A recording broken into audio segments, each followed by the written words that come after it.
Now, I find this very hard to believe that not only do listeners trust me, which was hard to believe, but they trust Sean Brace. Oh! Wow. There's no way they trust Negative Nate, who is in today for Ray Dunn. Good morning, everybody. Welcome to Middays with Marks on 97.5 The Fanatic. I am your host, John Marks. Good morning to everybody out there listening, whether it's on the good old-fashioned 97.5 frequency WPEN FM, on the great Fanatic app, which I recommend everybody download right now, on YouTube. Good morning to everybody watching on YouTube. If you watch live on YouTube, you can get involved in our chat. Just subscribe to 97.5 The Fanatic. Watch at your convenience on demand. We say good morning to Negative Nate Tennyson, in for Ray Dunn, who is on assignment this morning. Hi, Nate. What's going on, guys? So Ray could be gone, and we say good morning to Sean Brace. Hi, Sean. Hi. Hey, everybody. How we doing? So let's just, here's what's happening with Ray. He's the play-by-play voice of the Lady Owls, the Temple women's basketball team. All right. Now, they're not that good this year, but they're at their tournament, right? So where is that, in Richmond, Virginia? Is that where Ray is right now? No? No idea. Not Birmingham, or is that last time? He's not here, and that's I don't, so he's not here. So if they win a game, then he doesn't come back, I think, until Thursday or Friday. If they lose, and I know you were looking at the odds earlier, Sean. Yes. I think they're underdogs in the game. Then I think he comes home. He's in tomorrow. Is that correct? I believe so. Yes, I believe so. So the more that the Lady Owls win, the less of a chance you get for Ray. Birmingham, Alabama. Yeah, they're taking on Tulane. Tulane, a pretty sizable favorite at this point in time. John Marks. I'm looking at 11.5. Most shops. You can get some spots at 11. Are you serious? No, again. Oh, no. Is there a line on it? No, I'm sure Because just so everybody knows, No. Ray does not share inside information for betting purposes about the Lady Owls. there will be lines on girls' college basketball once the tournament comes out. But I don't think these tournaments get odds. But I'm sure, I can't imagine they get a lot of action on Temple and Tulane. And if they do, there's probably somebody's eyes going up like, huh? Wondering what's going on there. Hey, why is there $100 on the under on, Correct. on this player? Temple and Tulane coming your way at 3 p.m. Ray Dunn on the call. I wonder who's joining them. Nice. Maybe Fran will be making the trip down there. No, I wonder. So anyway, so that's where Ray is. So, but listen, we have so much going on. Not exactly going on with the Eagles, Sean. Yesterday, we were like, all right, we worked ourselves up into a frenzy. I was frothing at the mouth. 12 o'clock hit. And then what happened with the Eagles was they lost their players. Jalen Phillips, $30 million a year. N'Kobe Dean, who is a hero to me, he leaves. Reed Blankenship, oh, my God. We don't realize how much we value Reed. We're undervaluing him. He's gone. And the Eagles have signed nobody. And I'd say there's enough people, and I'm not going to use social media just as a judge to anything because it's not social and it's not media, as Howard Eskin used to say. But it's also like I don't know how to gauge what that is for people at Wawa and everywhere else. But I'd say there's enough people annoyed at the Eagles right now. Wait, he used to say that? It's not social and it's not media? All the time. No, he would. We knew it would be coming anytime you mentioned social media. I mean, that's pretty spot on. It's a good call by him. I got to give it to him on that one. It's pretty correct. Look, I know that's what's going on right now in a lot of Eagles fans' minds. John is like, wait a minute. We just lost a couple key pieces to this team, and we have to be asking ourselves right now, are the Eagles being smart or are they falling behind? That's a question. That's a legit question. All right, what's your answer? Well, I think there are places that I would like to see them go ahead and be aggressive here. And unfortunately, that's not the way that Howie Roseman works. We saw that the last 2 seasons. This roster is in a much different spot versus what it was last year in 2017 when they were able to put together a Super Bowl roster. But all in all, it comes back to this. Like my thing is you have such an explosive defensive line. Like that opens the world for a defensive end, somebody that can get after the quarterback, right? And you had the opportunity to bring Jalen Phillips back. Didn't happen. Again, it was an opportunity, but it didn't happen because you got a ton of money, and I'm not upset about that. However, there are other guys out there that I feel like Howie Roseman needs to be aggressive in getting, whether it is Hendrickson, again, big wish list, high price tag, understood. Chubb could potentially be the guy, a little undervalued, or just coming around a decent check or a decent 1 year contract. One-year He's deal. going to make $10 million or something like 8.5 sacks last year. Yep. Like you have to get somebody that can attack from that position. If not, what are we doing? You got great defensive linemen with Jordan Davis and Jalen Carter and whoever else is coming back this year. Go and get me somebody that can get after the quarterback. So to your point, what would you say the biggest weakness on the defense is? Right now? Defensive end, edge rush. Yes, absolutely. Who's your best edge rusher right now? Hunt. Yeah, you got Jalix, and that's it. It's not Nolan Smith, and No. with all due respect to BG, going to be an Eagles Hall of Famer to retire his number. He can get after the quarterback. He's a good guy to play 15 snaps a game. Yeah. And get pressure on the quarterback. When they traded for Jalen Phillips, they traded for their best edge rusher, and now Jalen Phillips is not here anymore. So they need to get their best edge rusher. The problem is that, like you had said, the names that are out there, you got to either draft somebody, you got to pay somebody a lot of money, or you got to make a trade and pay somebody a lot of money. They went after Micah Parsons for a reason. And the reason was they said he's an elite talent. He's the defensive end. We value that over many, many, many other positions. We're going to try to get him. And they weren't able to get him. They were willing to give Jalen Phillips, I don't know how much money, $23, $24, $25 million a year. And they said, we're not going over that, nor should they have. No. But it doesn't mean that they don't have a hole at the position that they wouldn't have had with Jalen Phillips.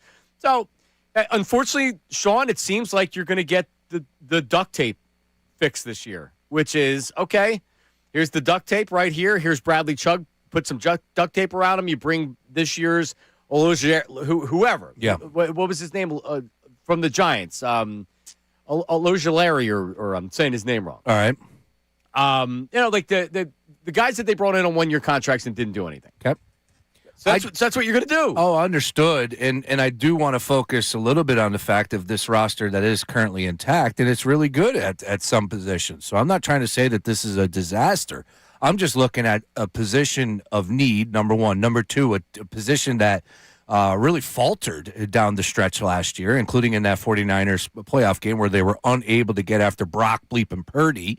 And it's just something that, look, if you go and get that somebody that has the ability to attack the quarterback, somebody that specializes in getting home and really putting up those numbers, I just think this is an opportunity for you to lift your defense to a new height if you can do that. Now, again, I understand. I have my eyes on Hendrickson. No ifs, ands, buts about it. 2 parts. 1, he's awesome, double-digit sack getter. Number 2, I don't want him to go to Dallas or the Bears. How about that? 3, I want him out of the NFC, and there's a potential that he could end up in one of those spots. So I don't care about the price tag. I just look at the opportunity and what that defense can be if you add him to that defensive line with those 2 juggernauts. Let's go. I do not expect it, Sean. In fact, I'd be shocked if he was at Philadelphia. Me too. And I wouldn't be shocked if Bradley Chubb. So get your Chubb ready for Bradley Chubb. Oh, that's probably who going to be your signing is. Yeah, he's a wanted man too, though. Some people are trying to convince him. The good thing about him was with Fangio. Yeah, I mean, Jalen Phillips got $30 million a year. Think about the price tags for these edge rushers. So I like. Here's your hope. Your tackles get enough push. You find an edge rusher maybe on the bargain bin or the second wave of free agency that can play. God forbid you draft somebody that can play a little bit. You know that they've done a great job in drafting, and that's part of the reason that they're in the predicament they're in right now is they have so many good players on their team, a lot of them which they drafted. But, Sean, it's weird because we went from being the young guys doing this job to now, I mean, you're not an old guy, but, we're getting up there. I feel old. And what I've become is the voice of reason in Philadelphia sports. Oh, which you is have. hard to believe. Wow. Championships are not built yesterday and today, Sean. Oh. They're built in the draft. What they're done is the team is finished in free agency and not normally the first wave of free agency. Okay. Howie does an excellent job in that second and that third wave. Remember when they signed runner-up MVP last year, Dory Jackson, to the team? It wasn't not in training camp, but damn close. Yeah, sure. He was after everybody. He's like, all right, I got no job. I need to find a job somewhere. And Howie brought him in. So he'll finish off the roster. Is it going to be good enough? Man, I don't know. Is Bradley Chubb good enough as your best rushing defensive end? They got to draft somebody. But the 5 teams, there's 5 teams so far this year that has not signed an outside free agent yet. 5. The Eagles. Yep. The Seahawks. The Broncos. The Packers. And the Jags. All 5 are playoff teams. 4 of the 5 you can say are legit Super Bowl contenders. And it's the Super Bowl, coming off the Super Bowl. When you have good teams, you don't need to sign, in a lot of cases, outside free agents. And the Eagles have a good team. I'm not here to make that argument whatsoever. I just am looking at a position of need and importance for me, right? It starts up front. It's about, you got to have beef up front. You got to have the great offensive line, and on the defensive side of the ball, you have to be able to get after the quarterback. Really easy to understand, and that's one of the reasons why they were successful in the Super Bowl years, and here we are now. Of course, what took place last year on the defensive side of the ball, they were unable to get home. They need to fix that this upcoming season. All right, so we'll tell you how we have some Sixers tickets and the spot in the Middays with Marks for our team in the knockout tournament. So we'll tell you coming up how you can do that. So here's how the show starts early on if you're an every-time listener. We're going to have a very quick break, a 2-minute break, and then right back to us with your thoughts. Are you underwhelmed with what the Eagles are doing right now? Your reaction to it, because there's a lot of people out there. I know that I'm very calm about this. I'm not expecting them to go out and do anything. But, they do have to start making some moves, and we'll give you the latest on A.J. Brown as well. But that's coming up. 2-minute break, right back to us. Middays with Marks, 97.5 The Fanatic. Now on 97.5 The Fanatic Sports Update. No moves yet for the Birds. I'm Nate Tennyson, and the Eagles did not make any additions as legal tampering began yesterday in the NFL. But they did lose 4 players, though. Jalen Phillips, Nakobe Dean, Jahan Dotson, and Reed Blankenship all found new homes. We're still on A.J. Brown watch to see what will happen with him as an Eagle. Brandon Lee Gatlin joined us yesterday and said that the Eagles might be holding out on a trade for A.J. Brown. The Eagles are stubborn in a good way, in a way that, I think they're going to hold out. We've seen them do it in the past to certain players. Jeff Mosher will join the show at 1 o'clock today to discuss more about the Birds in the legal tampering period. Jesus Luzardo signed a 5-year, $135 million extension with the Phillies yesterday. The Flyers lost to the Rangers 6-2 and will face the Capitals tomorrow night. The Sixers lost to the Cavs 115-101. They will host the Grizzlies tonight, and you can hear that game right here on The Fanatic. The Union will play Club America tonight in the CONCACAF Champions Cup. And this update was sponsored by Aleve. Sometimes weather and body pain can slow you down, but don't let the pain stop you.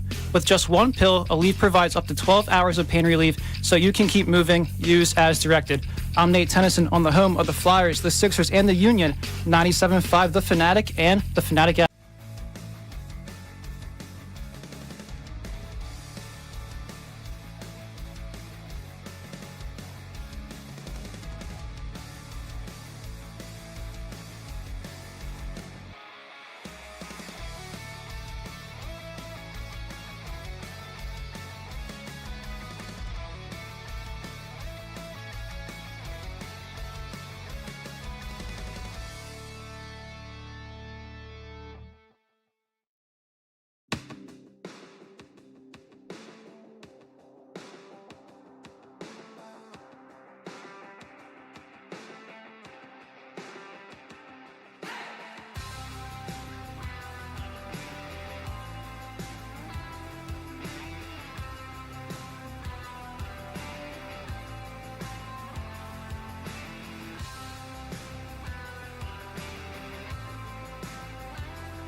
Sean Brace, Nate Tennyson, Negative Nate, in for Ray Dunn, who's on assignment. Negative Nate looking like he's ready to suit up for the Union today, John. You see that full kit he's rocking over there? It just looks like him on a regular day. He looks like he's playing soccer for Villanova. If he was across the pond, they call him a bloke. They're like, "What are you wearing, you bloke?" That's what they would say. Look at this bloke right here. He is a bloke. Yes. That's awesome. Negative Nate, all unioned up. He got some FaceTime. He was on TV. Yeah, getting a little Apple TV love. Yeah. So we have, he's a bloke. That's such a good call. Yes. You are a bloke. So Shukri Righteous in the back. He's answering phones, associate producer. Dutsy, Brandon Dutz is our YouTube producer and everything else. So the rest of us are here as, Ray working hard. Yeah. As a play-by-play professional. Birmingham, Alabama. So the phone line and the text line. Sean, the phone line is 610-632-0975. The text line is 610-632-0975. So what we've been doing a lot of, and I think it's really cool, is phone calls, and you can send the text messages, and we can have Nate be angry or happy or sad based on your mood of the text message. But you can also voice text. And how you voice text, don't do it like Sean, who was trying to do it this morning. I'm technology challenged, man. Technology challenged. Yep. He just used the voice to text, and he sent a text message not in his voice, of what he voiced into the. You know what I mean? I voice text all the time. Yes, you do. You are a voice texter. Are you an Alexa guy? I went over to one person's house one time, and they were like, yes. "Alexa, turn this down." Alexa, they said 100 times different things. I don't have it hooked up to lights and stuff. Yeah. I just do shopping, like put this on the shopping list. Okay. Listen to this, do this, show my side camera, so I do give it commands. Yeah, you are a voice texter. I am. Yep. But we're not asking you to voice text like Sean did. So when you're texting somebody, right, and you go to the text, so you do that with 610-632-0975, there's a little plus sign. You put the plus sign, and then audio comes up. Once you hit the audio button, boom, then you can start recording right away. And you send a voice text of what you want to talk about. So everything with the Eagles, including Sean, very unhappy with what the Eagles are doing so far. Yeah, man. I know championships are built because I'm a true football guy, Sean. So I'm not gonna react. Yeah, all right. Like Jalen Phillips signs for $30 million a year. That reads to me that somebody misjudged the market a little bit on their own player. But yeah, the Panthers overpaid. That's what it tells me. See you, Jalen. But so send us your thoughts. We play it.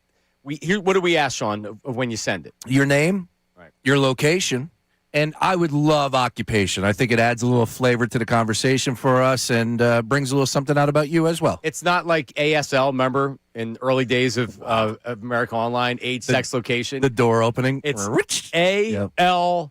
Ooh, I like that.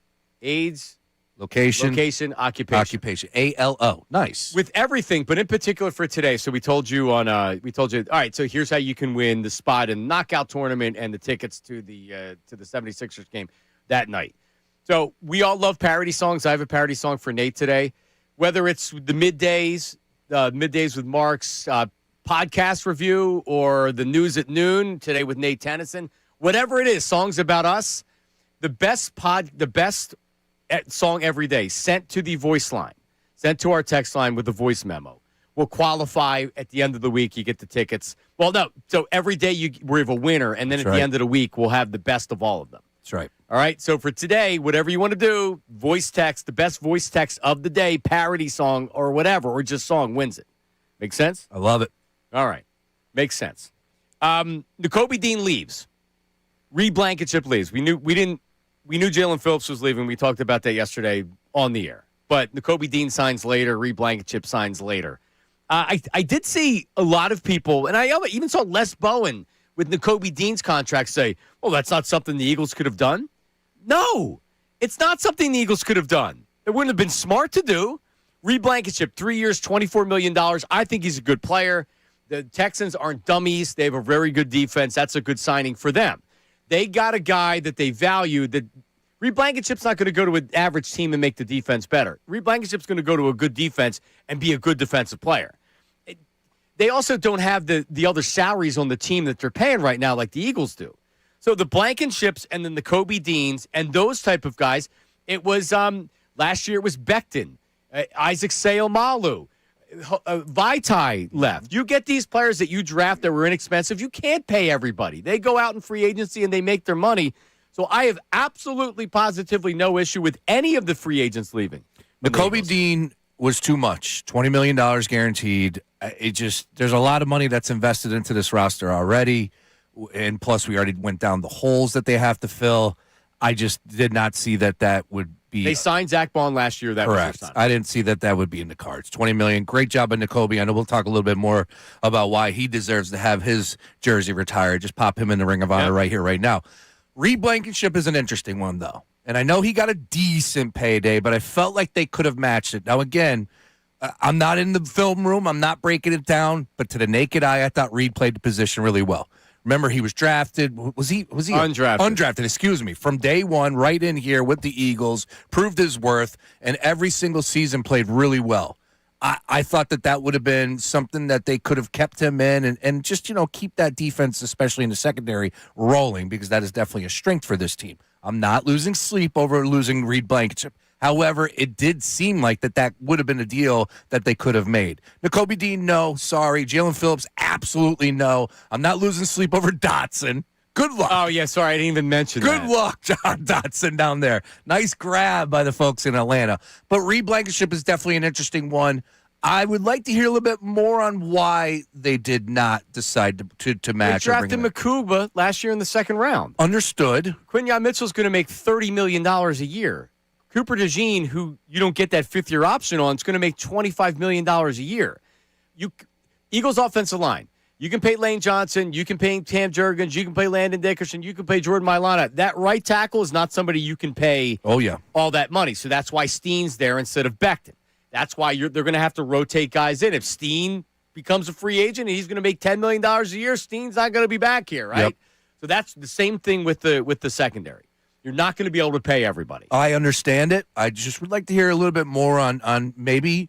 Look, I thought he played the position really well. Of course, there are people out there that want to stir it up on the timeline. I saw you mixing it up at 7 o'clock this morning where a guy said he was tarnished. His reputation's been tarnished by Eagles fans. And I'm like, what? Like, dude, you need to take a break from social media. Maybe I'm not seeing the same. No. Now, I saw David Murphy of The Inquirer criticize him and say that I forget exactly what it was. He said, are we going to be honest with the conversation about Reed Blankenship not being a good player? Reed Blankenship was a good player. I'm not going to go nuts. Yeah. Is he a good player on a bad team? Probably not. Yeah, I disagree with David, and trust me, I was not the biggest fan of Reed Blankenship when he got the opportunity. I was just like, this doesn't seem like this is going to be a good move, but he proved me wrong, and he played really well. Is it fair to say that he was a strength of the defense? They played really well in that secondary. Is it fair to say, when you have Quinyon and Coop in front of you helping out, life's going to be a little bit easier, especially on that defensive line too as well? Absolutely. There's 11 guys out there. They all got to do their job, as they say. However, look, I don't think that Reed Blankenship was a bad player like David Murphy said, and I'm not losing sleep over him. So here's what he said, because then he followed up on it. He said, let me know when we're ready to acknowledge that Reed Blankenship wasn't actually very good. Point is, Blankenship is the exact kind of a player that a team in the Eagles position needs, and the exact kind of player they need to let walk without a second thought once another team is willing to pay him more than replacement level money. He's right. Yeah, but that doesn't mean he's a bad player. So I've got to push back on that. But he didn't say he was a bad player. He said he wasn't actually very good, which is a strong opening statement Yes. that Like, wait a minute. elicited the opinions, which wasn't necessary because I reacted to it for crying out loud. Yeah, well, the one guy this morning saying he tarnished his reputation. What, because of the one pass, the trick play against McCaffrey and the 49ers? I don't know many people that have become negative on Reed Blankenship. I mean, there's people out there that'll be like, oh, he sucks. Welcome to social media. Yeah. Everybody sucks on social media, including yours truly. Yep. So there's that, Reed Blankenship. And then the Kobe Dean, I saw Les had said that's not something you could offer. I mean, where is he playing? Zach Bond's under contract. Zach Bond's a really good player. If they would cut Bond and have Dean, okay. Dean also has trouble staying on the field. Yeah, with injuries. What? Because Bond wasn't an All-Pro last year and just didn't live up to the season he had before when it was unbelievable and earned the contract. Now all of a sudden we're out on Zach Bond. No. Bond's a damn good linebacker and a guy that I want leading the defense. We all talked about Nakobe Dean. We've been talking about him for the past few weeks. We didn't want to see him leave.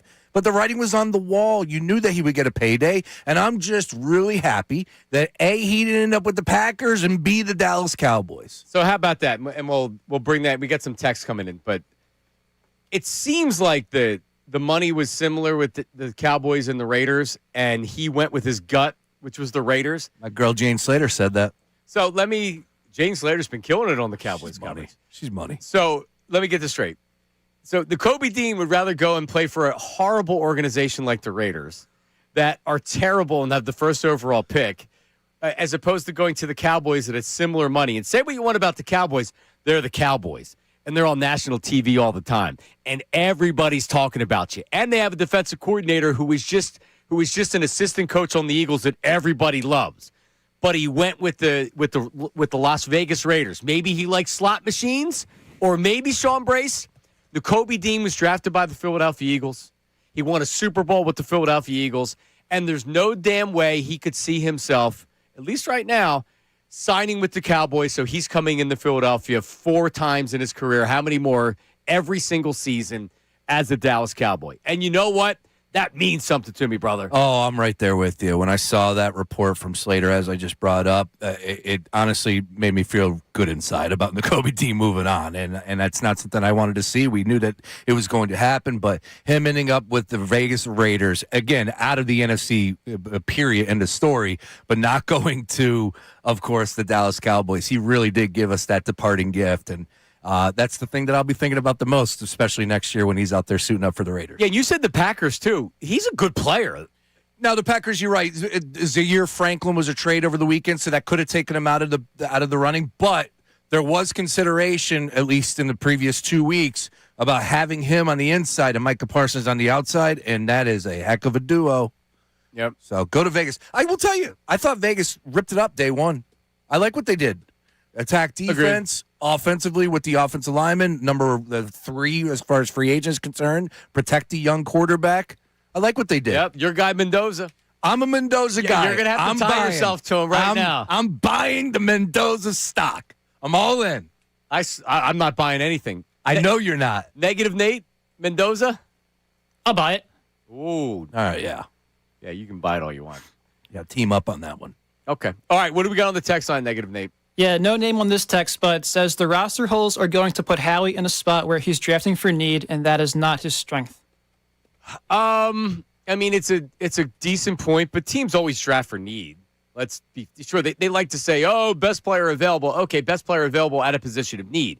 Jalen Hurts, were they necessarily looking for a backup quarterback? They loved them, right? But so if they have their draft board and there's a running back that is high on the draft, would they take him and Saquon Barkley?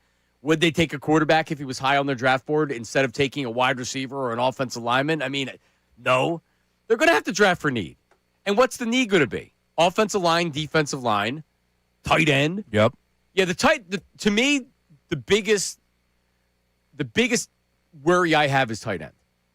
You're worried about the tight end position because Correct. You believe Dallas Goedert will be signing elsewhere. Because they don't have one. They literally don't even really have one on their roster. So now that's a good reason to concern yourself. Is it Goddard? Is it somebody they're bringing in via free agency? Can that guy actually play? I don't think it's going to be Goddard. Let me be clear.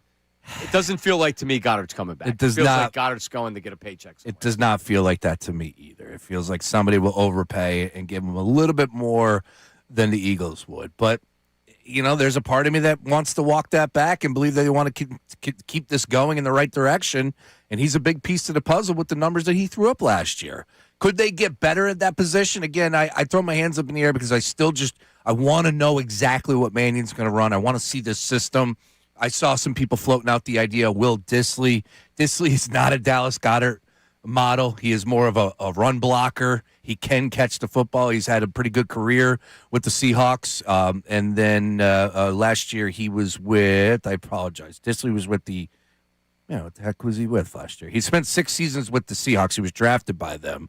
Was he with the Broncos the last 2? I don't know. Yeah, so that's a name that's being discussed right now that they could potentially go after because of his strengths and what he's able to do as far as run blocking is concerned, and we saw that as a weakness. Excuse me, the Chargers. He's with the Chargers last 2 seasons. Not putting up amazing numbers, but really good at what he's being asked to do, and that's run block. All right, so the latest on A.J. Brown, and then we'll hit the phones and something else. The latest on A.J. Brown really is nothing, right? Like yesterday, it seems to be a holding pattern. There's negotiations going on. Maybe they're in a stalemate right now. I did listen to Boston radio yesterday and this morning. In the afternoon, the sentiment was kind of, they better figure it out with A.J. Brown because Pierce goes off the board, and the afternoon show was freaking out that Pierce went off the board and they didn't sign him. It's like no surprise there. They wanted them to sign everybody yesterday. Every Patriot signed every free agent. Yep. But really, when you look at the wide receiver market, Mike Evans got paid a lot more than I thought he was going to get paid. He did. And there was that rumor out there from that Tampa Bay reporter, 27. A little off on that mark, I think 16 total. Nice get by the 49ers if he could stay healthy, and he was majority of his career, but Mike Evans is getting older. Right. So, definitely good for 1 year. A guy that, if he stay healthy, is going to probably have a big year. The guy I'm eyeing up, John, is Juwan Jennings. That's who I've talked to you about it yesterday. I think that if the Patriots were smart, they would probably go ahead and see if they can get him in the mix. But, of course, we'll see what happens with A.J. Brown, but it's quiet right now. Yeah, and then this morning I tuned in a little bit before I got in the car, and even in the updates, they weren't giving any A.J. They didn't mention A.J. Brown's name once that I heard, but I have to believe – so, and this is – whether you think AJ should be traded or you don't think he's going to be traded, he's going to be traded. And I am just as confident that they're going to get a deal done today as it was yesterday, as it was last week. This is working out exactly how I would thought. Howie's remaining, I need a first and a second. The Patriots are saying we're not giving you a first and a second. As wide receivers start coming off the board, the Patriots lose leverage. And then it becomes a point where the Patriots say, yeah, but now you got to keep the player. So, no, we're not giving you a first-round pick. It's a matter of how hard-headed is Howie, and is he just willing to say, okay, let's just get this deal done so we can move on. What's your percentage today? Oh, I'm 80. He's getting moved. 80? Oh, I'm 80%. He's getting moved. Where you at? I'm still 90. 90? Yeah, I'm holding at 90. I just did 2 paces out of the tube. It just is. I guess you could pitch the idea of, I said this to you yesterday, that Howie could go to AJ and his agent and say, look, I tried. It's, you've had the conversations with your guy, Vrabel, they're not willing to give anything that you're worth. I can't trade you if I'm not going to get the value in return. AJ has to respect that, but I'm sure that this is a conversation that's happened in the NFL league circles before, and it probably didn't work out for the general manager because the player, they control everything. Sure. Yeah, he can't not, he if A.J. Brown wants to force a trade, A.J. Brown can force a trade. That's it. But that's not really his nature. Yet. Yeah, you're right. Yeah. But also, like you had said, I think he's a reasonable person. I mean, think about it. Everybody in that organization raves about him. Did you see yesterday? Was giving him hugs. Did you see yesterday? What? Instagram? No. He literally shouted out every one of those players that signed new contracts with his emojis. I'm trying to decipher what these emojis are. He uses a black heart instead of a red heart. Do you think there's any connection? Because he's leaving. Right? So the black heart means goodbye. Represents a range of emotions from deep sorrow, grief, and gothic style to dark humor and intense, edgy love. AJ is goth. He is goth. Yeah, AJ's definitely goth. Yes. In his own way, he's goth. Yes, yeah. I agree. When you see him, you don't initially think goth. but once you get to know him a little bit. Yeah, once you get to know him a little bit. Exactly. Negative Nate, so Nate doesn't think AJ Brown's getting traded, I believe. What are your thoughts on it, Negative Nate? I'm more Ray's 55% he is. I'm more 50-50. I mean, I don't want to see him traded. I think if he does get traded, it's going to – I don't know if this team could even make the playoffs next year if he's not here. 50-50 is riding the fence, Negative Nate. Yeah, I needed you to say 0% he's getting traded. I know you want to play the whole Negative Nate thing, but we don't. That's not every. We don't ride the fence. Just said every source. You just said they wouldn't make the playoffs. That's reasonable. If there's no AJ Brown, I don't think. I think they're an 8-9 win team without AJ Brown. That's not reasonable. There's the negativity coming out of him. I know. It's not impossible if there's injuries and things like that. But here's the thing with the Eagles, and people freak out because they don't get moves. And it's NFL We want to be entertained. We want to be talked about. We want shiny new objects and everything. Oh, yeah. It wasn't realistic. Just like it wasn't realistic the Phillies were going out and signing Juan Soto. It wasn't realistic they were going to be able to bring all these guys back and go out in free agency and sign guys. What about LeBron and the Sixers a couple years ago? Is that realistic? Well, he was looking at rental properties. A realtor reached out to me with him. I think Bronny was torn, if I'm not mistaken. Roman, right? Wasn't he down there checking out Roman one time? The best part was the delegation went out to meet with him, and they didn't even meet with him. One of the lackeys showed up, was like, nah. They did. They took Josh Harris's private jet. Oh, man. And they went out, and Bron didn't even meet with him. He was one of three, or the Sixers were one of the three teams. Please. They were. They were. I was one of the three, including who's a really hot supermodel today. Oh, the supermodels that we got. Whoever's husband. I was third. Well, you could roll with Sweeney. She's not a supermodel, but she's a. They don't really have supermodels. They just have Instagram stars. Well, I saw a supermodel the other day. Her name is Penny. Oh man, she was. Hopefully, my wife isn't listening. What do you Penny Lane? Yeah, she's a British supermodel. She was walking. Man, my algorithm finds me. It's not me. I'm not clicking. All right, I hit the magnifying glass, and it's models walking. It's not me, I swear. Penny Lane, she's 29 years old, Sports Illustrated rookie. Dolce & Gabbana, too. Nice. Look her up. All right, so, yeah.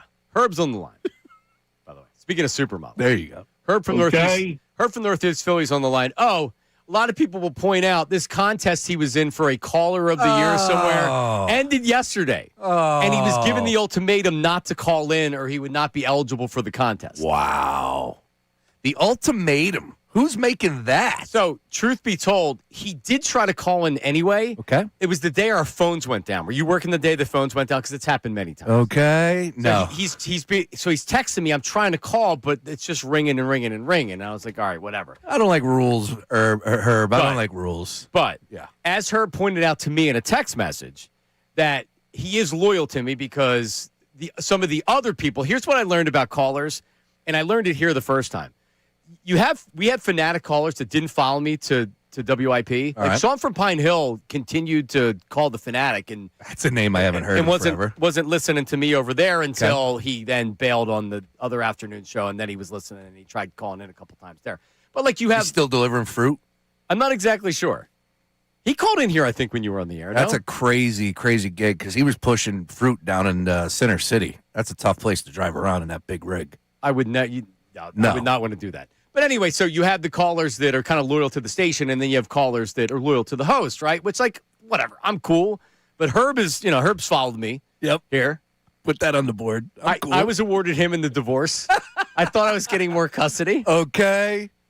Right. Herb. So Herb's on the, do we take his phone call coming up? Oh, definitely. I want to hear from think so. runner-up? He was the runner-up? The runner-up. All right. Well, that kind of is fitting, right? So, Sean, shouldn't we make him immediately the caller of the year? Yes, absolutely. Right.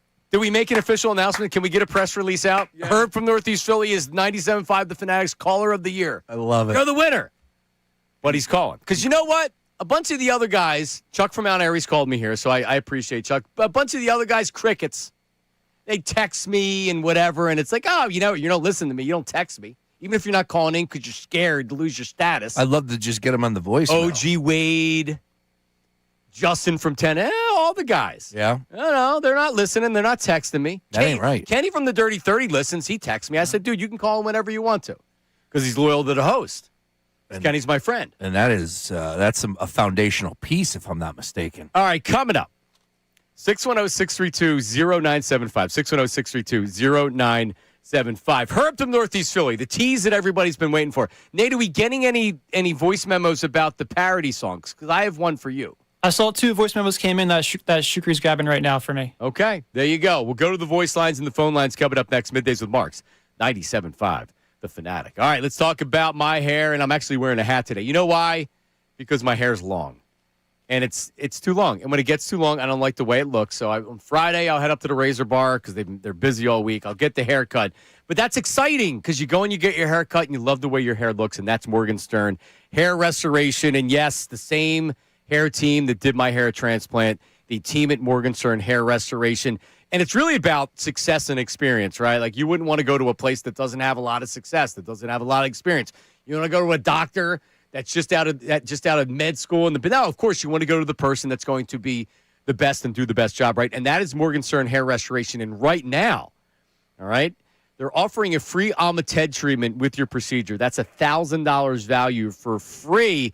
And that's something I get done every year for maintenance. So I had a hair transplant because I was losing my hair. But maybe you're just starting to go thin and you're thinning and you say, you know what? I like my hair. I just don't want to lose anymore. There's a maintenance phase to what they do. All stages of hair restoration. That's what Morgenstern Hair is all about. The Alma-Ted treatment, it's painless, non-invasive, no needles. Helps support the rest of your hair so everything blends in and looks great. Call them today. You can speak to their hair team. 610-831-HAIR. You can remember that. 610-831-HAIR or visit Morgenstern Hair. That's Morgan with an E, morgensternhair.com.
darn good club. The Phillies, Jesus Luzardo signs an extension. How about that? I'm very excited to talk Phillies at 11 o'clock today. Nice. As the World Baseball Classic is in full swing. So we have that. Angry Al sends a text message in. Okay. And he's saying, like, I'm the most loyal to you. And Angry Al is definitely the most loyal. Angry Al doesn't call anymore. Angry Al had some medical issues. He had a stroke. So the phone call isn't the Angry Al that we remember where he's fired up yelling and screaming. There's no way Al could send a voice memo. He has no idea how the plus button works either, right? We could try. Okay. Al, could you send a voice text message? Yeah, we're trying to get the voice memos going. Sean couldn't figure it out, so I can understand if Al couldn't, coming off a stroke. I've been struggling with anything technology for decades, John. I mean, Correct. if it's got tech. You need a big button to hit. Yeah, I'm in trouble. A big on button. I'm in trouble. And then it goes. So, Angry Al, I know that you're loyal. I wasn't speaking about you. And really, I wasn't talking negatively about anybody else. I was just making the point that, Herb has been loyal to me. So, because everybody out there is talking like, oh, sure, now Herb's calling back in after not winning a contest. But nevertheless, Sean Brace joining us right now. It's been a lot of times I just need to let Herb, like Herb will call a lot, and then I'll be like, all right, I've had my fill of Herb for a while, and then I need a little bit of a cleanse. But I'm all back on Herb. Herb from Northeast Philly joins us right now. What's up, Herbie? Hey, what's up, Johnny Marks? It's been a long week. There was two people. I should have won this contest. I'm not sure that I lost or whatever. So Herb, listen. I was in studio. I know. So Herb, listen. Herb. What? Hold on. I have to be respectful that our radio station and our colleagues on the radio station. I also wanted to make sure, because a lot of people were going to say about Herb, like, oh yeah, sure, now he's calling in. Believe me, Herb didn't stop texting or calling me just because he wasn't calling my show. Like at one time, Sean, I'm like, oh, so you want me to answer your calls, but you're not going to call my show because somebody else said don't call or you can't win this contest? Sounds about right. It sounds about Herb, is what it sounds like. Herb from Northeast Philly. Hi, Herb. It's a good name for a segment. What's up, Johnny? Hey, buddy. What's happening? All right. We miss Herb. How you doing? But anyway, how you doing? It came basically the public vote. I just want you to know that the public vote was even. Everybody was even. I know, Herb. I'm gonna have to hang up on you one day. No, I know what happened. You lost. The public was yes. You wanted me to call in. Today. I wanted you to call in today. Do you want me to read the text message? There was no I want you to call in today, Herb. I like you and I appreciate you, and I did say that you were loyal. Because you're the one that said Justin wasn't loyal. You were the one that were taking shots at Justin, not me. Well, he's got a podcast from Ireland because the guy tried to contact me. There's 7 people that listen to it, so don't worry. And wanted me to join with him. You understand? Well, so I mean, Herb, you do whatever he's got. I don't care. Okay, I just want the public, the people that voted, and all that, all the people that know me, and they called last night and they said I should have won. Listen, that's why I'm on right now. Herb, I was awarded you in the divorce, and I have to go back and see the judge because you are property of this show. Herb, are you going to do the podcast from the back of the limo? That's the question, because that would be a good place to hold a podcast. I think it would be. It wouldn't be bad. No.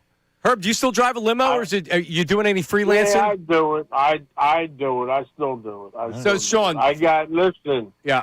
Tomorrow I got to go see this doctor because I was at the doctor yesterday before I went downtown, and I'm okay. It's no big deal, but I might have to have some kind of something. Hold on. So what kind of what doctor did you see? What kind of doctor?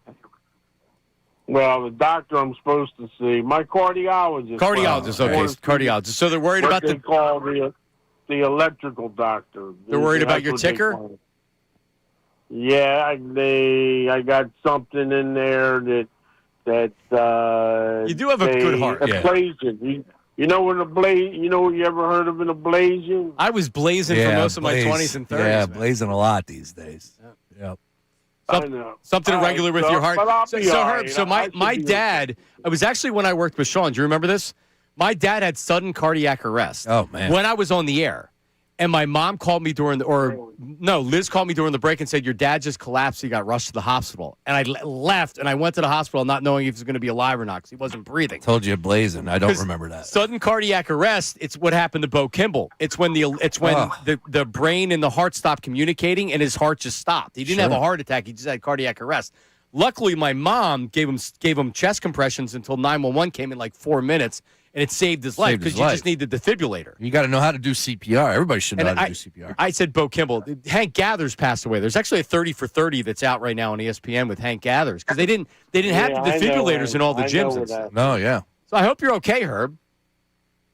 Yeah, they have medicine that you could take, pills and all, or you got to do this procedure, whatever. I'll find out more tomorrow. Do you get along with Mad Mike, Herb? Are you and Mad? You guys are enemies, right?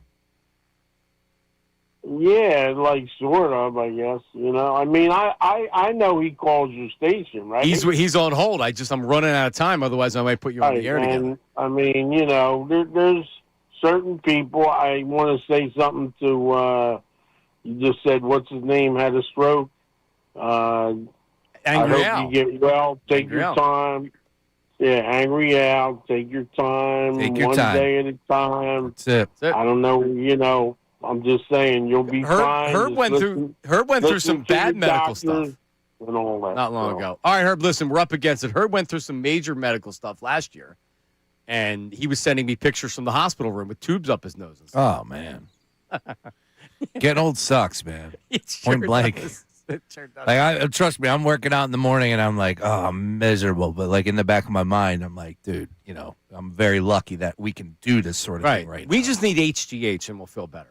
Can you find some? I'm about to start getting in the, what am I supposed to, I'm about to pop those things, the Peptides? peptides. There you go. You're going to do peptides? I'm looking into them. You need injections. Oh, I don't want to take those. No, you need the no. real stuff. You I'm can't not. take the pills or fugazi. No, You need real stuff. no injections. Coming up, Phillies conversation. Matt Michael wants to talk about Howie season.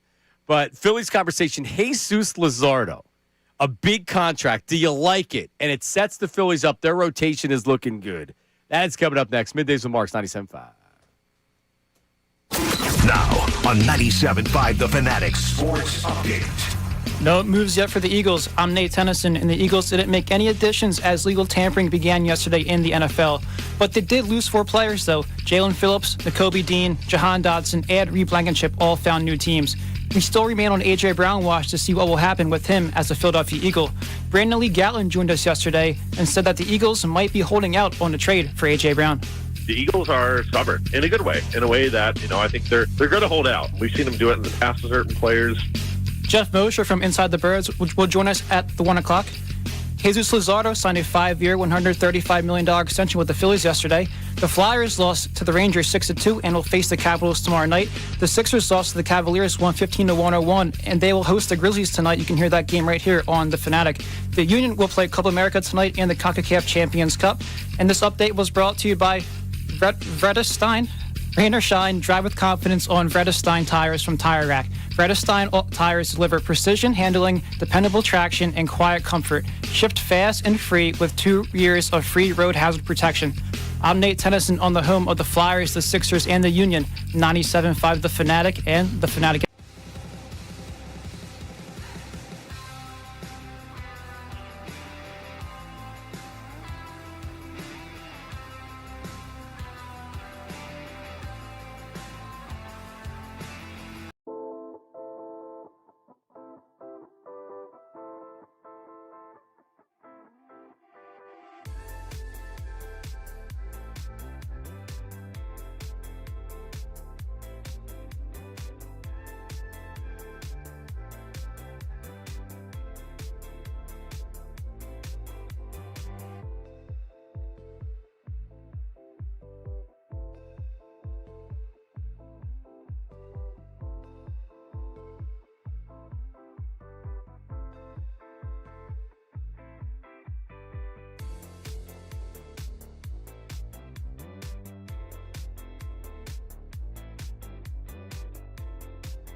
On Friday, Middays with Marks, Sean Brace has been named the permanent co-host. Hey, how about that? So he will be here every day, 5 days a week. Had a lot of inquiries. What about Harry? What about Jason? Jason is actually, you know what? Ooh. Find Jason on social media. Yeah. Send him a message. And just let him know that send him a tweet and let him know that we're thinking about him. I talked to him yesterday for a little bit and traded a couple texts. And he had a procedure done last week, and he's recovering from it at home. So it's been a long year for Jason in his battle for cancer. So just send him a tweet. Let him know we're thinking about him. And check him out, his last post, and he's honest about it. And that's why he needs us more than ever. And that's everybody. That's not just me and you here and the people from the station. Look, if you've listened to Jason over the years and you're a Flyers fan, like now more than ever, when people are in trouble and battling, they need a little bit of support. And Jason's opening up on social media, so go ahead and drop him a line, as John said. Correct. All right. Let's hear a voice before we get to the Phillies. We have a nice long segment here. Let's wrap up the Eagles conversation. Jim in Souderton has something on the voice memo. Here it is. This is Jim from Souderton, semi-retired. Hey, Nate, you're not negative. You're dumb. They can't make the playoffs without A.J. Brown. Are you kidding me, brother? You're going to get another receiver in here who can play. This team still has really good talent on both sides of the ball. A.J. Brown is not the difference between them making it big and not making it big. He's just one piece of a puzzle. I know you're young. I apologize for calling you dumb, but come on, dude. Don't apologize. Thank you, Jim. Nice work, Jim. Thank you, Jim. Voice memo. Keep them coming. Okay, and that will be, and we'll say that until they suck next year, and then Nate will be like, ha, ha, ha. I mean, they can't not replace him. Yeah, but that's the point. The thing is like, people want to go nuts, and they want their pound of flesh now for not signing some big name out there in day one. I get it. I'm not losing sleep. Maybe following the draft, all right, when things are a little bit more slim pickings out there for players that could actually, make a play for you when you need it on Sundays. But right here, right now, you have to trust Howie, right? We can't just go with that tagline, and then it gets to Howie's season. It's like, oh, you know what? I'm second-guessing him. You have to believe that this guy is going to connect the dots. And if you lose out on a guy like A.J. Brown, you got to replace him, and they will. Keep the voice text coming. Yeah. Hit the plus button, record it, send it in. Yeah. What'd you say? Age, location. Age, location, occupation. A-O-L. A-L-O. There you go. A-L-O. Sounds like the boy band that Ray's in. Yeah. A-L-O. There you go. And by the way, there's Sixers tickets in that spot in the knockout tournament. We need, see, Sean, I have so many different things going on. Yeah. My kids all now have sports and other activities. I don't have one day during the week that I don't have something. Those Sixer tickets, huh? Yeah, Sixers tickets spot in the knockout. Because who doesn't want to see the Sixers right now, Sean? Dude, they're awesome. Last night was about as painful as it got to tune did they play in last night? And watch that team with that roster and that lineup, 81, whatever it is, $1 million or 81% of the salary. That's what it was. 81% of the salary is on the bench. Yeah. Yep. But anyway, the knockout tournament. Oh yeah. All right. Then I'm too busy. We need you to give us content for the show. So parody songs for our segments, parody songs for our guests. Get involved. Parody songs for whatever. I have one for Nate. Is Minarik here? I need him to actually record something. I don't know. Let's see. All right, let's go to Mad Mike, because Mad Mike, absolutely, he was just saying earlier to me that it's Howie season, not to worry. Everything's going to be fine. Hi, Mad Mike. Hey, how we doing today, guys? Hey, buddy. Feeling good, feeling great. Hey, I can't wait for all these mouth breathers, you included, Sean Brace, to realize Howie season is the winter of discontent for the Eagles. All right, so what's the move that you would have made if you were Howie, Mad Mike? I mean, Howie Roseman, you guys praise this guy, and all he ever has done was just I'm going to throw the most money at Win people. two shows. Yeah. This guy is a rat. So hang on. I know you. That's the way you feel about Howie, but I'm not going to let you weasel away from answering the question. What did you want them to do so far in free agency? So he read the market wrong. It was first of all, his defensive end that he wanted to keep, he read the market wrong because he's arrogant, and he thought he could get this guy for less money. And you definitely should have kept Nakobe Dean, and even though he does have injury concerns. Where's he playing? He's going to the Raiders. No, where's he going to play if you keep him? Oh, I thought you were asking where. No, like, what position is he playing? I know where he's going. What position would he play? You shouldn't have drafted the other guy. Like, you should have kept this guy just thinks that he is Mr. Football, and like he's this nerd weasel. It's like, I know everything. I know better than you, and like it's gonna blow up in his face. This defense is gonna stink this year. And that was the thing that saving you last year, because your fraud quarterback stinks. Well, and so does your moron head coach. Well, Mike, hang on. I'm nuts. Nuts in my notes. I take no offense to being called a mouth breather. I'm okay with that. Would you rather be a hokey mouth or a mouth? Yeah, I'm both. I had to do it. No, you're good. You're good.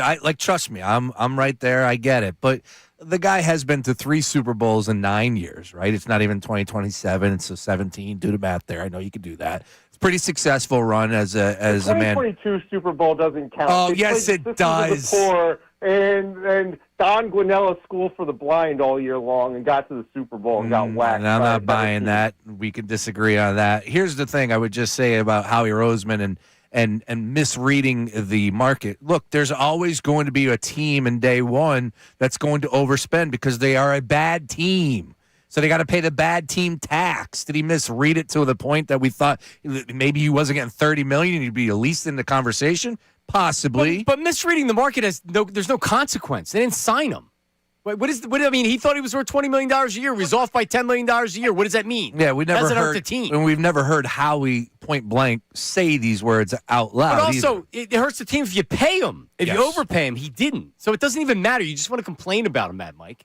No, but your defensive line is gonna be take a step back. Your offensive line. Why is the defensive line going to take a step back? They just signed Jordan Davis and they got Jalen Carter coming back. Jordan Davis is now going to pig out and get fat. Oh, he got what he had to get. Now he's going to get fat. And then you got the other guys, a head case, like, with all the talent in the world, but definitely drag races cars like a moron. That guy's going to be, like, you're not going to bring that guy back either. You got all problems all over the place. But a fat person never goes back to not being fat. Like, he's gonna balloon right back up.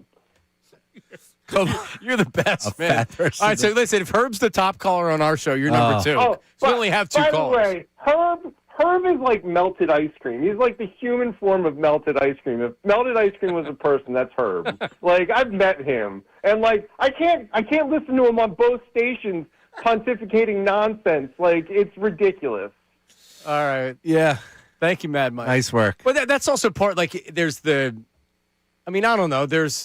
With Herb, it's you got to kind of manage Herb, right? Because the minute you give him airtime, then he's calling and texting, and he's calling every day. He's telling you that you were trying to book him as a guest today. Well, so he texts me and he says that he needs me to know, and he's giving me the details of this contract. And that's like, the contest. I'm like, I don't need to know.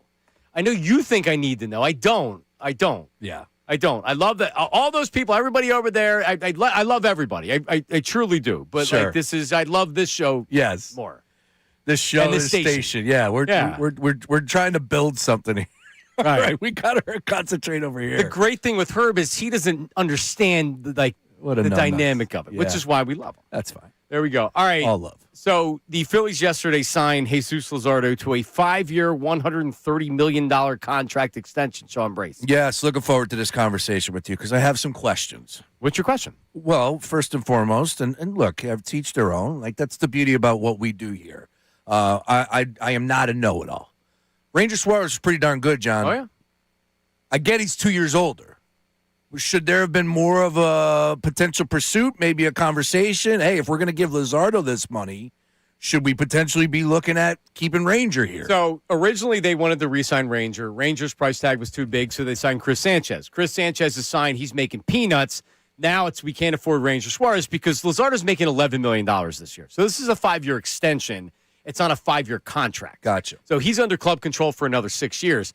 He's only making $11 million this year. The problem with Ranger Suarez, for tax purposes, he was going to make $26 million. So even if they say, hey, well, we'll pay you $11 million this year, it counts all the same against the luxury tax, which was the whole reason why they couldn't sign him anyway. Gotcha. So they signed Luzardo because this is now the $27 million a year starts next year.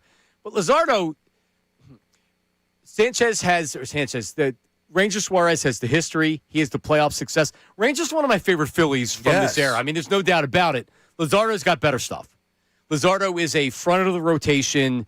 At worst, he's your 3. At best, he's your 2 on a team that's going to win a World Series. Luzardo has real stuff.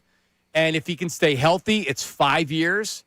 I almost look at a 5-year contract with a starting pitcher is like I got to take one of those years and flush it down the toilet. He's going to be injured or something like that's going to happen. But I mean, he seems like he has really good chemistry with the pitching coach. He fits in here. They know him. They like him. Now you have Chris Sanchez, Jesus Luzardo. You have Wheeler signed for a couple more years, and you have Andrew Painter, who's a young pitcher making no money. Yep. So, I mean, I think that's why they signed him. If you let him get to free agency and he has the same year that he had last year, which was a good year, he's making a lot more money than he's making right here. Yeah, look, last year he bounced back in a good way. 15-7, 3.92 ERA, 32 starts. He also pitched a career high in innings, struck out 216, and he ended up fetching some Cy Young voting as far Finished as in the top 10. Yeah, it was a pretty impressive season. Oh, by the way, he's represented by Rock Nation, so I saw that. The Rock is in the building. Had to, sorry. Anyways, it's funny because Ranger, as you just pointed out, he's a fan favorite. He was with this team coming up, and I didn't want to see him elsewhere, and I never thought that was even in a conversation to be had, that there was a potential of Ranger Suarez being with the Phillies. This contract extension surprised me yesterday. I know we talked about it a couple weeks ago. Like you said, hey, man, should they be a little bit more aggressive in inking Luzardo? And I kind of was feeling like, all right, maybe next year is throwing everybody off as far as will there be a season, yada, yada, yada. But here we are. Luzardo gets paid. I love it. I think he's a hell of a pitcher.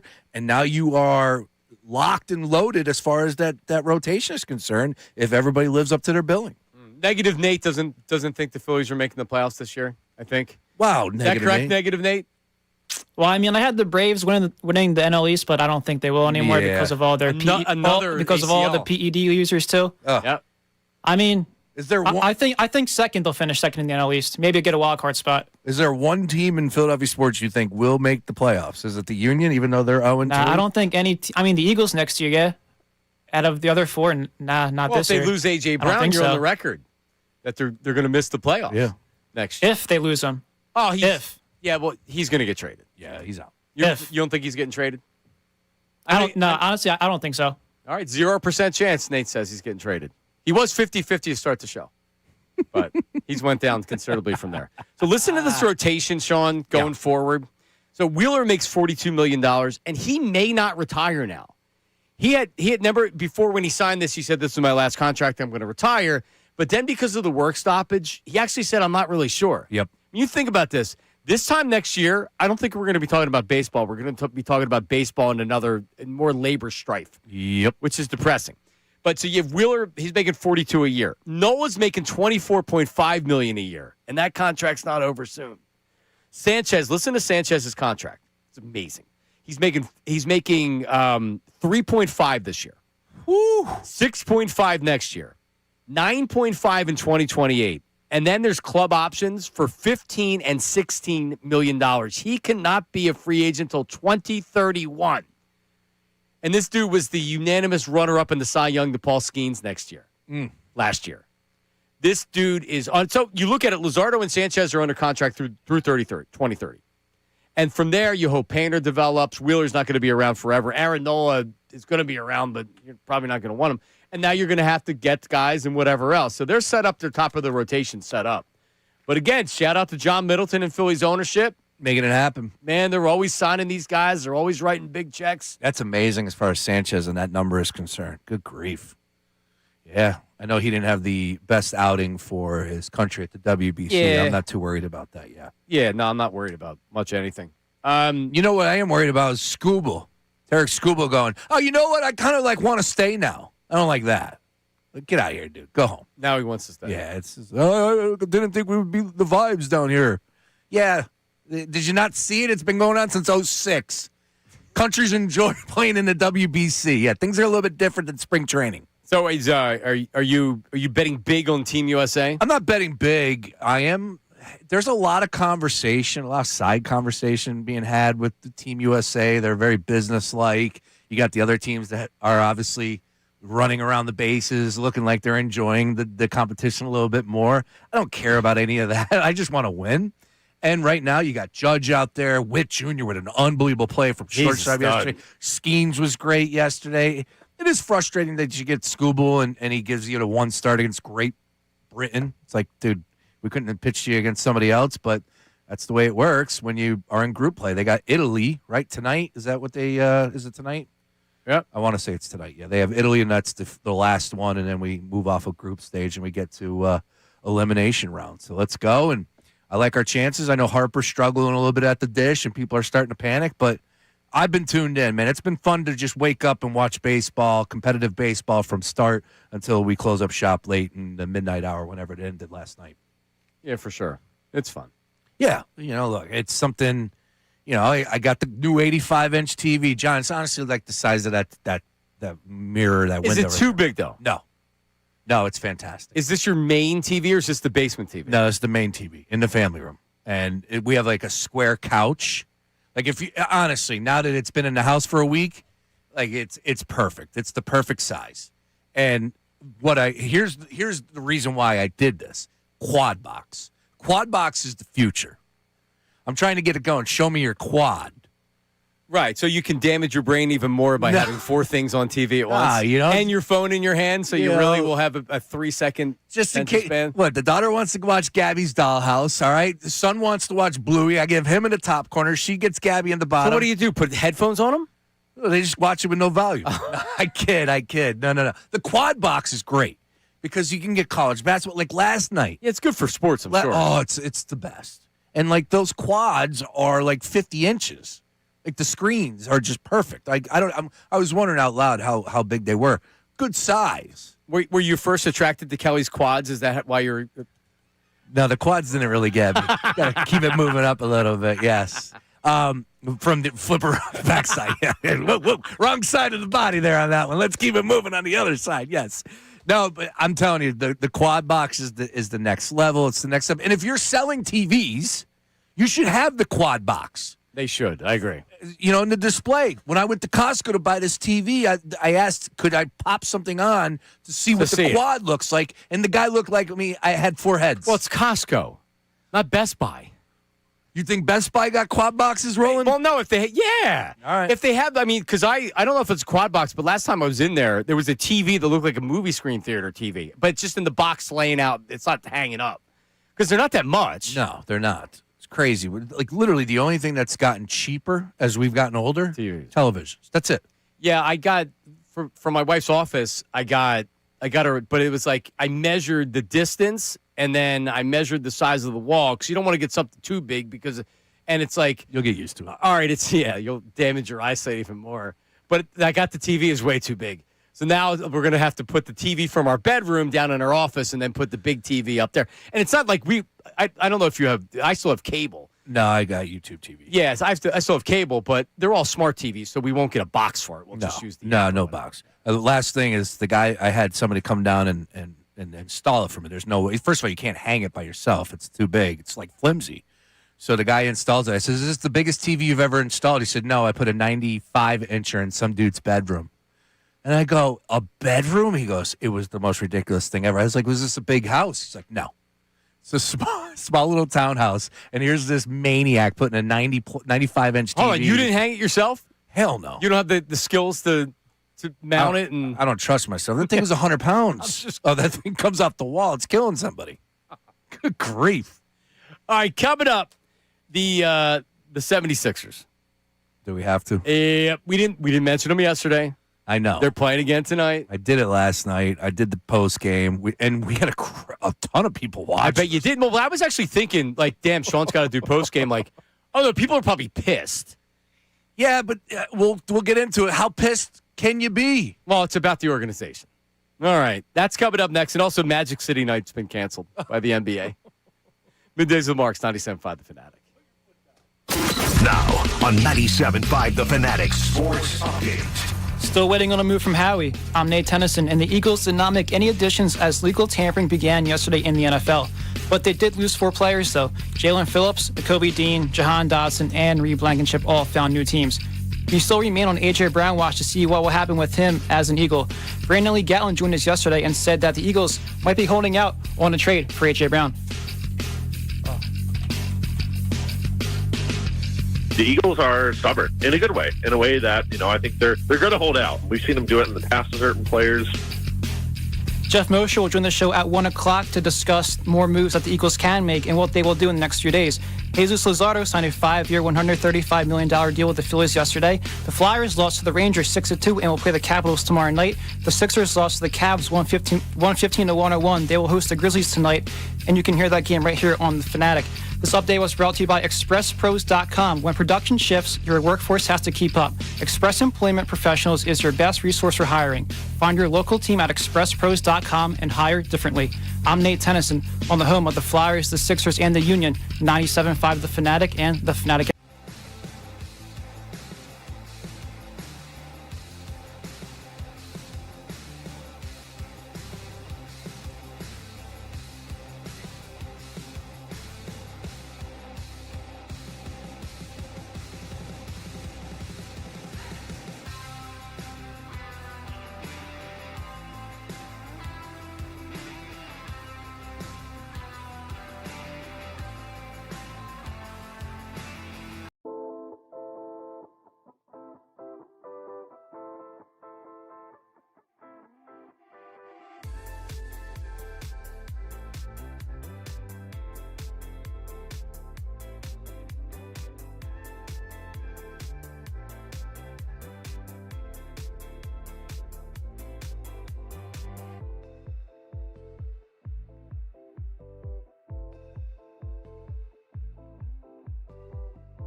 Bona down the lane on Mobley. Skids to a stop and dunks it. There's a good job by a Dem. Mobley had the better defensive effort against the Dem, but Bona skids to a stop and then jams it. Oh, man. Where were you when Bona had the jam, Sean Brace? Oh, yeah. On my couch. And then when he jammed it, you said, get excited. That's what I said. Poor Tom McGinnis. Yeah. Yeah, he's a trooper. He's a true professional. I mean, heard right here on 97.5 The Fanatic. That's right. Look, and I was making this case yesterday. First of all, they're 3.5-point favorites tonight. I should tell you everything you need to know about how bad the Memphis Grizzlies are. Yeah, I looked at that because I was looking to do my Bet Parks pick of the day, and I couldn't. I want to take Memphis, honestly. They lost to the Brooklyn Nets last night, which is impossible, but somehow they found a way. We don't know about VJ. VJ was ruled out. He was kind of like there was a possibility of him playing yesterday. I think there is a drastic difference if he's in the lineup. But is this a lock that the Sixers are going to win this game? Hell no. So you've been doing post game on YouTube, yeah, and we want to get you on the Fanatic YouTube page to do these post games. Oh yeah, but yeah, the reaction. I guess if I'm a big 76er fan and I'm still watching, I'm just like, because I'm not angry towards Maxey or Edgecombe or really any of the players. Not even Embiid. I am so beyond exhausted with this entire experience. It's the experience of being a 76er fan. Yep. It's the worst. I mean, I'm sure being a Flyers fan's been horrible too, but being the 76ers fan, like, we thought we actually had it. We had the player. We had the player that when we look at that, we're like, that's the player I want. That was Embiid. We had that player. We had Ben Simmons, generational talent. It wasn't. Maxey, Jimmy Butler. We had the teams that were supposed to do it, and now look at us in 2026, Sean. Yeah, hoping to make a play-in run at this point in time. However, still a little bit of season left to go here. We're in early March. There's a lot of games. We're under 20. I think, we're at 17, 18 games left. So potentially getting guys back is only going to make life easier. I can't sit here and tell you with a straight face that Joel Embiid's returning anytime soon, right? They can tell me he's going to be reevaluated all they want. I just got to see it. He's got to get back out there. Of course, we know Paul George isn't coming back till 10 games left in the regular season. Yeah, but who cares? What if Joel Embiid comes back? So now I got to watch it again and do this all over again? No, because that's the issue. You're right. What we're talking about in the best case scenario is this team's going to get eliminated in the first round. That's the best case scenario. They're not making a run. They're not on the level of the Pistons, the Celtics, the Knicks, the Cavs. Maybe the Raptors. They're better than the Magic. I'd take them against the Heat. They're better than the Magic. Yeah, I'd take them against the Magic. I would. Well, they may not get a chance to take them. No. Depending on where they are. Right now, they're the AC. They're a game in front of the Hawks and 2.5 in front of Charlotte. Oh, by the way, Hawks have won 6 straight. Including beating the Sixers, right? Yeah, correct. But maybe Magic City night being canceled will take the wind out of their sails. More on that maybe coming up in a second. But, I don't know. Is Nick Nurse the coach going forward? I don't think so. Is Daryl Morey going to be the GM going forward? I don't think so. Probably not. Right? Like, who are you bringing in? Are you keeping Embiid? Are you just unrolling the duct tape and trying again next year? That's probably what they're going to do. That's not what I want.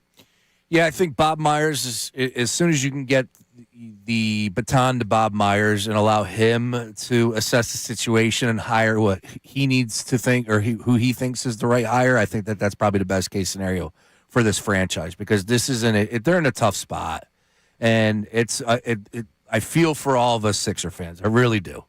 To tune in last night in a game against the Cleveland Cavaliers, which every game matters so much more right now as we're coming down the home stretch of the regular season, and there wasn't one moment, and even though they did play well in the first quarter, there wasn't one moment that I was allowing myself to believe that they would win the game, and that's sad. That's sad. Well, there wasn't one moment for me at all. Smart. That's smart. Should be listening to it. Don't watch it. Just listen to. I did. Yes, I did check in because who doesn't want to see Bona and some other guys play? It's tough right now. It really is. So what I do now is I always know when Oklahoma City is playing because I want to see what Jared McCain's doing. Last night they hosted the Nuggets, which was a very exciting game. I actually hit my same game parlay. I had the Thunder on the money line, and I had Jokic over 25 and 10 rebounds. So it was a nice SGA, because it's a profit boost too on Mondays and Thursdays on the BetParks app. Whoa! But so I had that, but McCain, and it was a very exciting game. But you're looking at the number; he was plus 19. No, he's a reserve. He comes in; he's probably the second guy coming off the bench, or he's as far as minutes and things like that. But you're talking about a championship team. Yep. So he's coming in; he's nailing threes. I don't know if you saw some of the highlights from last night. He's diving into the stands. He's hustling all over the place. He's playing defense. Man, if you thought his smile was big in Philadelphia last year when he was a rookie, you should see it right now. This dude is saying to himself, thank you, Daryl Morey. Amen. I may be in Oklahoma City, but I'm on this team. No, you're correct about that. He went to a contender that potentially could win it all again, right? Like Shea is front runner right now for MVP. You saw exactly the reason why last night, hitting both of those 3-pointers to win the game at the end of regulation there too. Just a great game, great battle between the Nuggets and the Oklahoma City Thunder, and McCain has proved his worth. And that's the most frustrating part to me is that we were sold the idea that Jared McCain could not get on the floor due to the fact of a rotation and where he was behind guys like Grimes, of course, Maxey, Edgecombe, and I'm not here to deny the skill that all three of those guys have. I'll put, obviously, VJ and Tyrese in front of them. However, you look at who the hell the Oklahoma City Thunder have at those positions, and yet McCain's getting minutes and producing and providing worth. Like, you got VJ and Maxey out there playing 40-plus minutes in a game. Like, you would have used McCain if he was on your bench. Yep. They have a deep team. Yeah, this is not a good look for Daryl Morey, and because of that McCain move, that deal, like, I am out. I am so out. Yeah, I think that was the nail in the coffin for him. Yeah, that was just a terrible look. And look, if that was from ownership saying, hey, we need to get underneath the luxury tax, so be it. Sorry, though. Like, it's time for something new. Because this season right now is just a disaster. It really is. You've got multiple games where you're blowing out on the home floor, and it felt like it was okay. That's the part that irks me the most about those games. The reaction after the way they've played after they traded McCain. I mean, think about it. Maxey was crying, and Embiid was talking about ducking the luxury tax the week before the trade deadline. That's fair. They didn't add anybody. They were getting blown out in games after the trade deadline because it was like the wind was taken out of their sails. Their bubble was burst because they said, you know what? Really? You're taking away like our little brother who actually can play a little bit, and this loser coach wouldn't play him because for whatever reason he couldn't see minutes on our team when we know he can play. Oh, and then by the way, he actually starts playing and he's good, and they trade him for a first-round draft pick and 3 second-round draft picks. This goes down as I think it was BLG, Brandley Gouton, that called it an unforced error. It's just like it was just so unnecessary. If you really felt like you had to move him, you don't do it at the trade deadline when you're trying to make a little bit of a playoff push here. Yeah. Even if realistically you weren't winning anything. All right, still, why wouldn't you just regroup and say, like, all right, wait, so it makes it easier to re-sign Grimes? Like, what are we doing here? Yeah, and there are people now saying that they're out on Grimes following season. Like, he's had an opportunity. This is his go time, and he played okay last night, but yeah, there's not enough there. He was really good last year. He had a much better run last year. But he also was playing when no one else was playing last year. That's correct. I think we need to read the tea leaves on why we saw some success last year. Very unfortunate to give up on McCain the way that they did. I get it. Maybe Morey is out there trying to still pitch the idea that they were star hunting and he was going to use it in a package. None of that matters because you did not land the star or make a trade worth the damn to improve the team at the deadline. And here we are now where this team is just grasping to field a decent starting lineup. And I tuned in last night and it's just like, this is ridiculous. Yeah, I'm letting Maxey take a couple extra days off. Make sure you're all healed up. Edgecombe, let's be safe. Hey, Joel, let's shut you down. I don't need them to be a playing team. They're not going to do that. And they're probably going to they may win a playing round, but I don't need that. I don't think they're going to tank again. They're next week, these next couple games after tonight, they got the Pistons. They got some tough games. The Nuggets coming up next week. Yeah, they do. Not good. All right, coming up, Magic City Night has been canceled. Sean Brace is outraged by it. And are the Exciting Whites broken up? On the field they are, but what does that mean off the field? And are they the best white duo in the history of Philadelphia? We will discuss coming up next. Middays with Marks 97.5, The Fanatic. All right, let's talk about this is a life changer. For real, for real. This is a life changer. My dentist, Dr. Eric Pastor, By the way, him and his team were recently named a top dentist by Philadelphia Magazine, for the 10th consecutive year. And here's what they did for me. And he's my dentist, and it's not even close. He's the best dentist out there. But I'm a heavy snorer. I was on a CPAP machine, and it was during a routine visit to Dr. Pastor, the registered dentist, that we spoke about my sleep apnea and the fact that I was using a CPAP machine. And he said, I offer an advanced, comfortable sleep apnea device designed to keep your airway open so you can sleep better and feel better, and you won't have sleep apnea anymore, and you'll stop snoring. And I said, well, Jesus, I hate using the CPAP machine. So this is legitimate. Got the device, have had it for a couple of years now. It is so easy to do. If I would have known it was this easy to stop my snoring years ago, I should have done this. So if you're snoring and you have sleep apnea that goes untreated, the health risks are serious. Just Google it. Diabetes, heart attacks, really, really bad things. Dr. Pastor can connect you to the right doctors and arrange a home sleep test, even if you've never been diagnosed. And I'm burying the lead here. It's covered by most insurance plans, including Medicare. This isn't a dental issue. This is a medical issue. So if you're done with the CPAP, or maybe you just want to stop snoring, it's so easy to do. Get your sleep back with Dr. Pastor. It's drpastor.com, drpaster.com, or call and speak to his sleep team right now. They'll do the work for you. 610-67-SLEEP, 610-67-SLEEP, or drpastor.com. The injuries are...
we monitoring to see if anything's happening in the NFL? I know Sean's on the timeline. Oh, yeah. All right, because yesterday we had a team of hundreds and nothing happened with the Eagles. So is there anything happening today? No, there's nothing right now that is happening. I got the free agency frenzy tracker right here. Good Wi-Fi and all. Did you see yesterday Schefter was reporting live from McAfee's Thunderdome and the Wi-Fi was bad and he was yelling about it? They need to have a hard wire. Yeah, you need to be sure that the number one insider for a lot of people out there can do his job. But, look, I digress. At the end of the day, we saw a lot of activity from, this is pointed out, and you see the bad teams. They're really active, and they're paying some really good money because they have to pay the tax, the bad team tax. Yeah, the Eagles aren't that. They have needs, and when you shop in free agency, you're not going to Ross. No. Right? Definitely not. Are you a Ross guy? Marshalls. I'm not afraid, right? Ross, I always get them confused. So I go to Plymouth Meeting, Chemical Road over that way. There's a Target, and then there's both of them. So I do go to Ross. See, that's no, I don't that's go. Ballsy to have both of them in the same They thing. have them there. So no, I'm Marshalls. I apologize. I am a Marshalls. Well, I grew up in Willow Grove. There was a Marshalls. There wasn't a Ross, but now there's I think a Ross in Limerick, not a Marshalls. No, but there is a Marshalls. There's Marshalls over the other direction. Marshalls. Am I wrong to say that Marshalls might be a little bit just a step of Ross?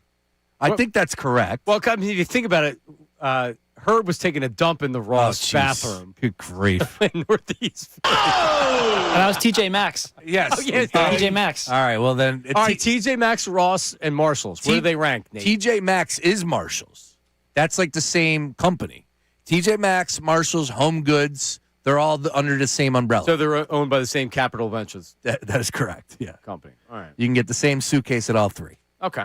All right. Home Goods, you could do some damage in. Yeah, I'm not a Home Goods guy. There's just a lot Keep of... me out. Like, if you need to kill some time... Yeah, and some money and waste money. Yeah. No, you can get some good stuff if you need home goods. Oh, yeah, definitely. I don't need any home Yeah, they got some good stuff. So where would you go? TJ Maxx, Ross, or Marshalls, Nate? I'd probably go TJ Maxx first. I would too. Or Marshalls. You said they're the same. I go Marshalls first. Ross dressed for less third. Yeah. For sure. Yeah. And we love Ross. Right. A lot of people do shop there. And Herb decided to go to the bathroom at TJ Maxx. Okay. Grief. Hey, look, you got to go. You got to go. When people complain about stuff like that, like, what do you want to do? It's either you go in your pants or you go in a bathroom. That's correct. You got to go. You got to go. And I just, like, yeah, if I really was hurting and I was feeling the pains, then I'm asking, can I use your bathroom? There's no shame in that. Would you go to somebody's house and ask them if... No, honestly, I'd probably go to the side of the road if I had to handle business, Open the door, the driver's side. You would believe that there's a gas station. Like, my intuition would be going off. I know not to go to a Wawa. Most Wawas don't have a restroom for. Sure they do. Not in my area. Well, the old school Wawas don't, but any gas Wawa has a restroom. Yes, they do. And they're always clean as can be. They are? They are, yes. I guess. Absolutely. What the hell happened? Place. All right, so you heard of the Music City Miracle? Yes. We did not have the Magic City Miracle because it's not happening, Sean Brace. Unbelievable. The NBA says, not so fast, my friend. The Atlanta Hawks, the famous strip club in Atlanta, Magic City, they were supposed to have Magic City night. So the owner of the Hawks was involved in a production of the Magic City documentary that is going to be released, and Jermaine Dupri, who's an icon in Atlanta, he was involved in that, and they were going to have this Magic City night, and I believe they were going to have sweatshirts and things like that for people to come out or whatever. And the NBA said absolutely not. It's not about legality or morality, but it's about image and money. That, at least according to Jason Jones of The Athletic. It's about corporate dollars that may have gotten away if the NBA was okay with being publicly associated with a strip club. So, I mean, Adam Silver came out. He said, and I thought he was very diplomatic in what he said, which was more or less like, hey, like, we understand what the Hawks, where they're coming from or whatever. There's no way in hell the NBA is going to allow one of our teams to have a strip club night. Whether or not people in Atlanta, it's different down there, and it's an institution, and it's not about naked women necessarily.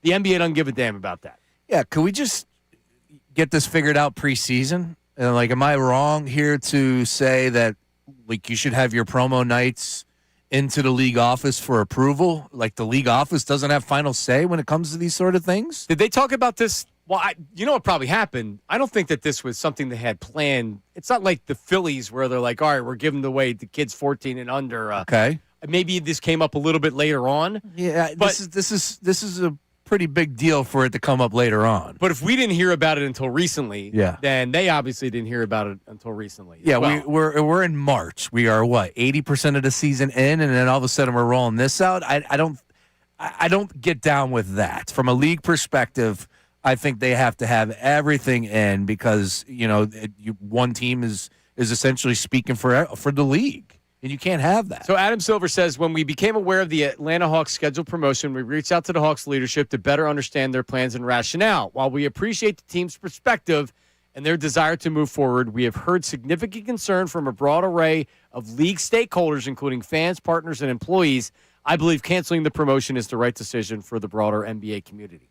I don't know if John Kincade talked about it this morning. I saw a tweet where it seems like that he was ripping Silver, but I don't know if he was ripping Silver just to rip Silver. But it seemed like that he was, hey, you're worried about this, Adam Silver, but you're not worried about other stuff. Because John was in Atlanta for a long time. Correct. And trust me, if you lived in Atlanta for any extended period of time, it's not like if we had a double visions night down at the Sixers game or Club Risque or any of the gentlemen's clubs in the city. Mm-hmm. Down there, it's more of a social place to go rather than just like wear sweatpants and go get a lap dance. Yes. You're right. There is a little history there with Magic City. And by the way, I don't care. If I was the NBA, I would have canceled it too. Yeah, like I said, I think there's better ways to go about this altogether. So hopefully that this won't be an issue moving forward for any of the franchises. Hey, if you're doing promotional nights, like the league's got to sign off. I don't see why there's any reason to be against that. I would just say that what the Atlanta Hawks planned to do that night, like they weren't dropping girls down from the ceiling. Like poles weren't going to be on the concourse. It was literally going to be merchandise, fun with the wings. There was a podcast recording. A lot of that stuff is still taking place. Now, the merchandise, I believe, is not being shipped out. I could have that wrong, so I'm pretty sure a lot of people are ready to pay top dollar for the sweatshirts. But I'm looking at what the Atlanta Hawks said that was going to take place that night, and it really wasn't that big of a deal. So in my back of my mind, I was kind of like, let the NBA, or they should allow the Atlanta Hawks to have this night and then see what happens and then go from there. Because I really didn't believe that Atlanta Hawks as an organization were going to have girls running around on the concourse. They weren't. They were not. They were not going to be naked women. And oh, by the way, they have cheerleaders on the court, right? Like, and they have clothes on too. Yeah, okay, but there are some images where they're showing the belly. Like, they weren't going to have girls there. That's my point. They're not, the cheerleaders aren't there because they're ugly and they're wearing Correct. They're wearing full bodysuits. And just so everybody's on the same page with me here, I saw it both ways. Like, I definitely understood a player coming out and giving his reaction. I understand the NBA canceling it. I understand the Hawks being frustrated. Like, hang on, we weren't doing anything crazy here. We're just honoring a local place of employment here. So the Hawks said, while we're disappointed in the decision to cancel Magic City Night promotion, we fully respect its decision. And they continued, but like that, and that's the way to say, like, yeah, we're disappointed, but we understand. Is it really worth going to, like that? This is what you're going to battle the NBA on? Correct. NBA's got to do what they got to do, even if they're hypocrites, et cetera. Yes. Doesn't matter. They got to protect their interests, and it makes more sense to people that are in Atlanta than people that are maybe elsewhere, but it's a no-brainer for the NBA. Imagine, the crap storm it would have turned into if they didn't cancel it. And when was this supposed to be? The 16th? 16th against the Magic. Okay, it would have been the 16th. Every freaking show on ESPN and Fox Sports 1 and talk radio show, that becomes a big story because it's an easy debate. Sure. You have somebody that says, no, I'm from Atlanta. It's not that big of a deal. And then you have like, you can't do that, women. And like you said, I see both sides. Sure. I don't give a damn. I'm not in Atlanta.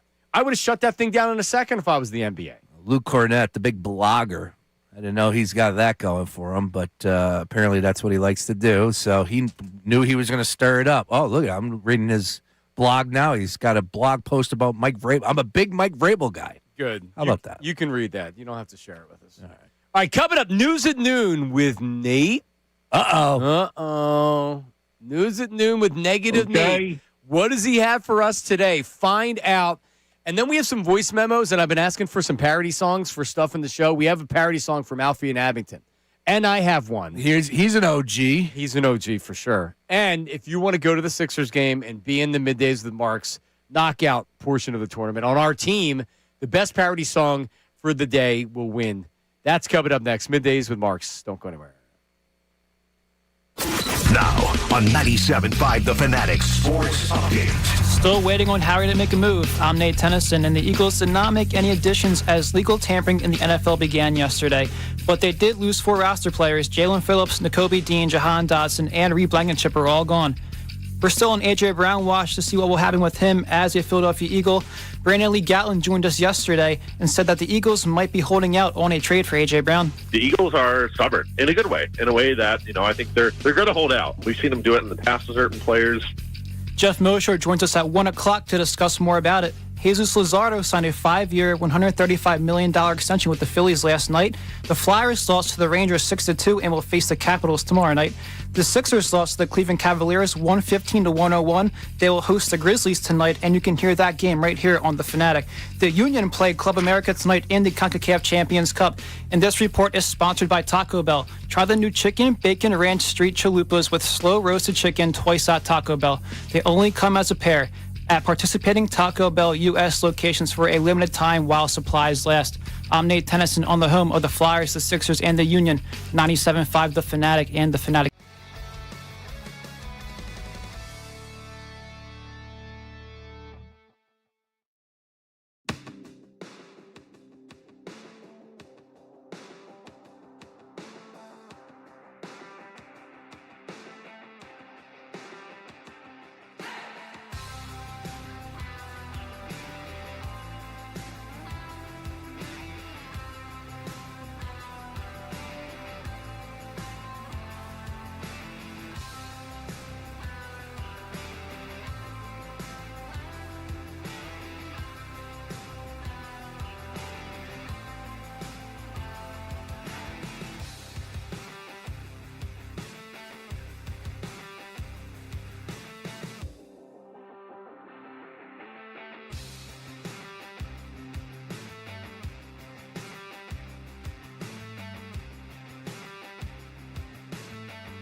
Are you a Dr. Dre fan?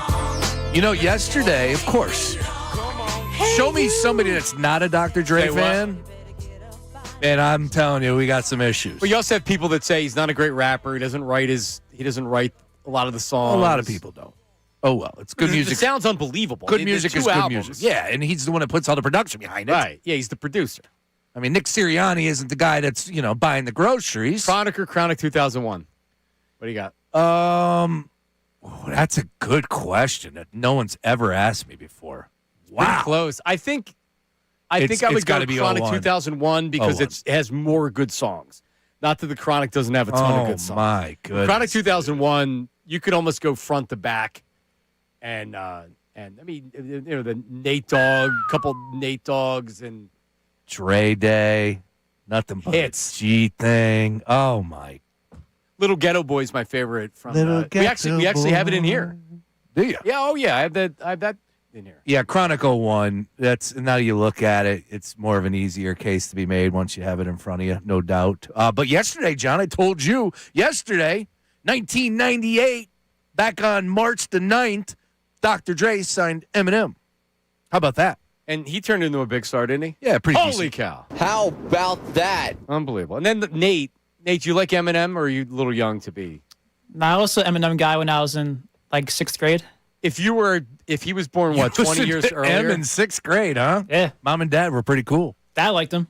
Well, he's a Catholic kid. He's supposed to be bad. That's right. Northeast Catholic kid. He's a big marathon guy, Nate. Did you know that? Nate Tennyson runs marathons. Do you listen to music when you run, Nate? Yeah, every time. What do you listen to? Depends on the run, but like if I'm more in like a tempo run, like a marathon, it's a lot of house music pretty much. Nice. Yeah, right. get House, you rolling. house EDM. Let's go. A lot of times it's about like when I go to Arn's Theory, the instructors that I like have the best taste in music, especially when it comes to because there was somebody that I hadn't done a class with before, and it wasn't house, but it was music. I was like, all right, that doesn't really.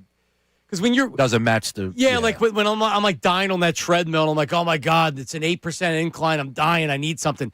And you bring on some. I feel like I should be taking drugs, Molly or something on it. No, like I need some 80s rock come up or something like that. Yeah, see, I'm more on the Molly side of things. I like walking into my gym at 5 a.m. when it's pitch black and it's dark out, and that's all you hear is the bass.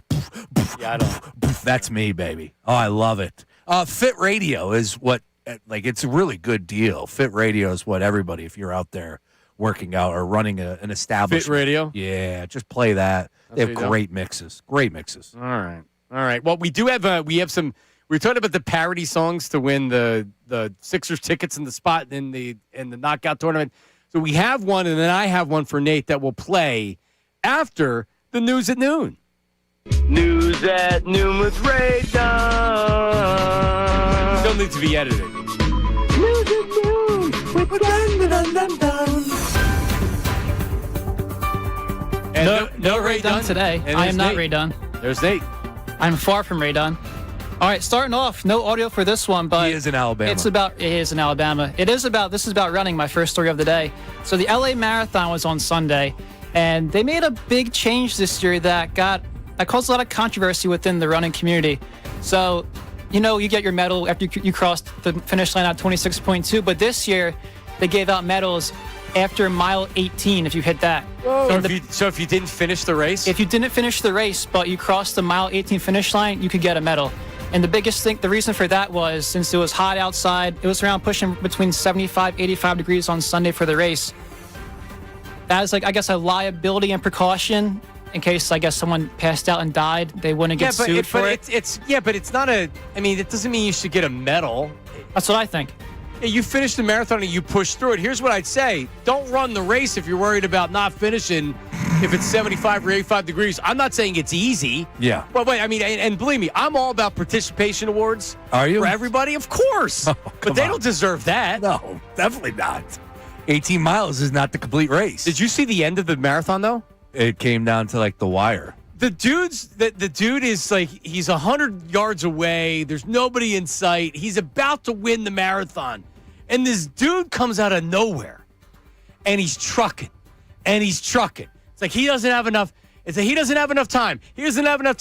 He passes him at the last minute to win the marathon. Unbelievable. I've never seen anything like it. So this is apparently the first time that they've ever did this. It's a one-time safety-driven decision for 80 degrees.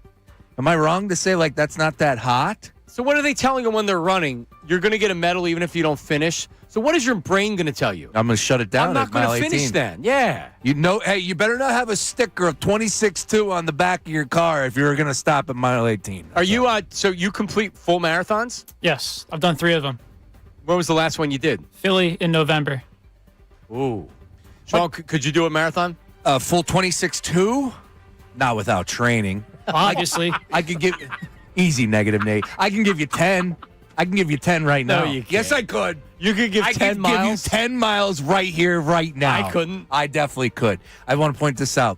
My cousin-in-law just did a 50-mile marathon.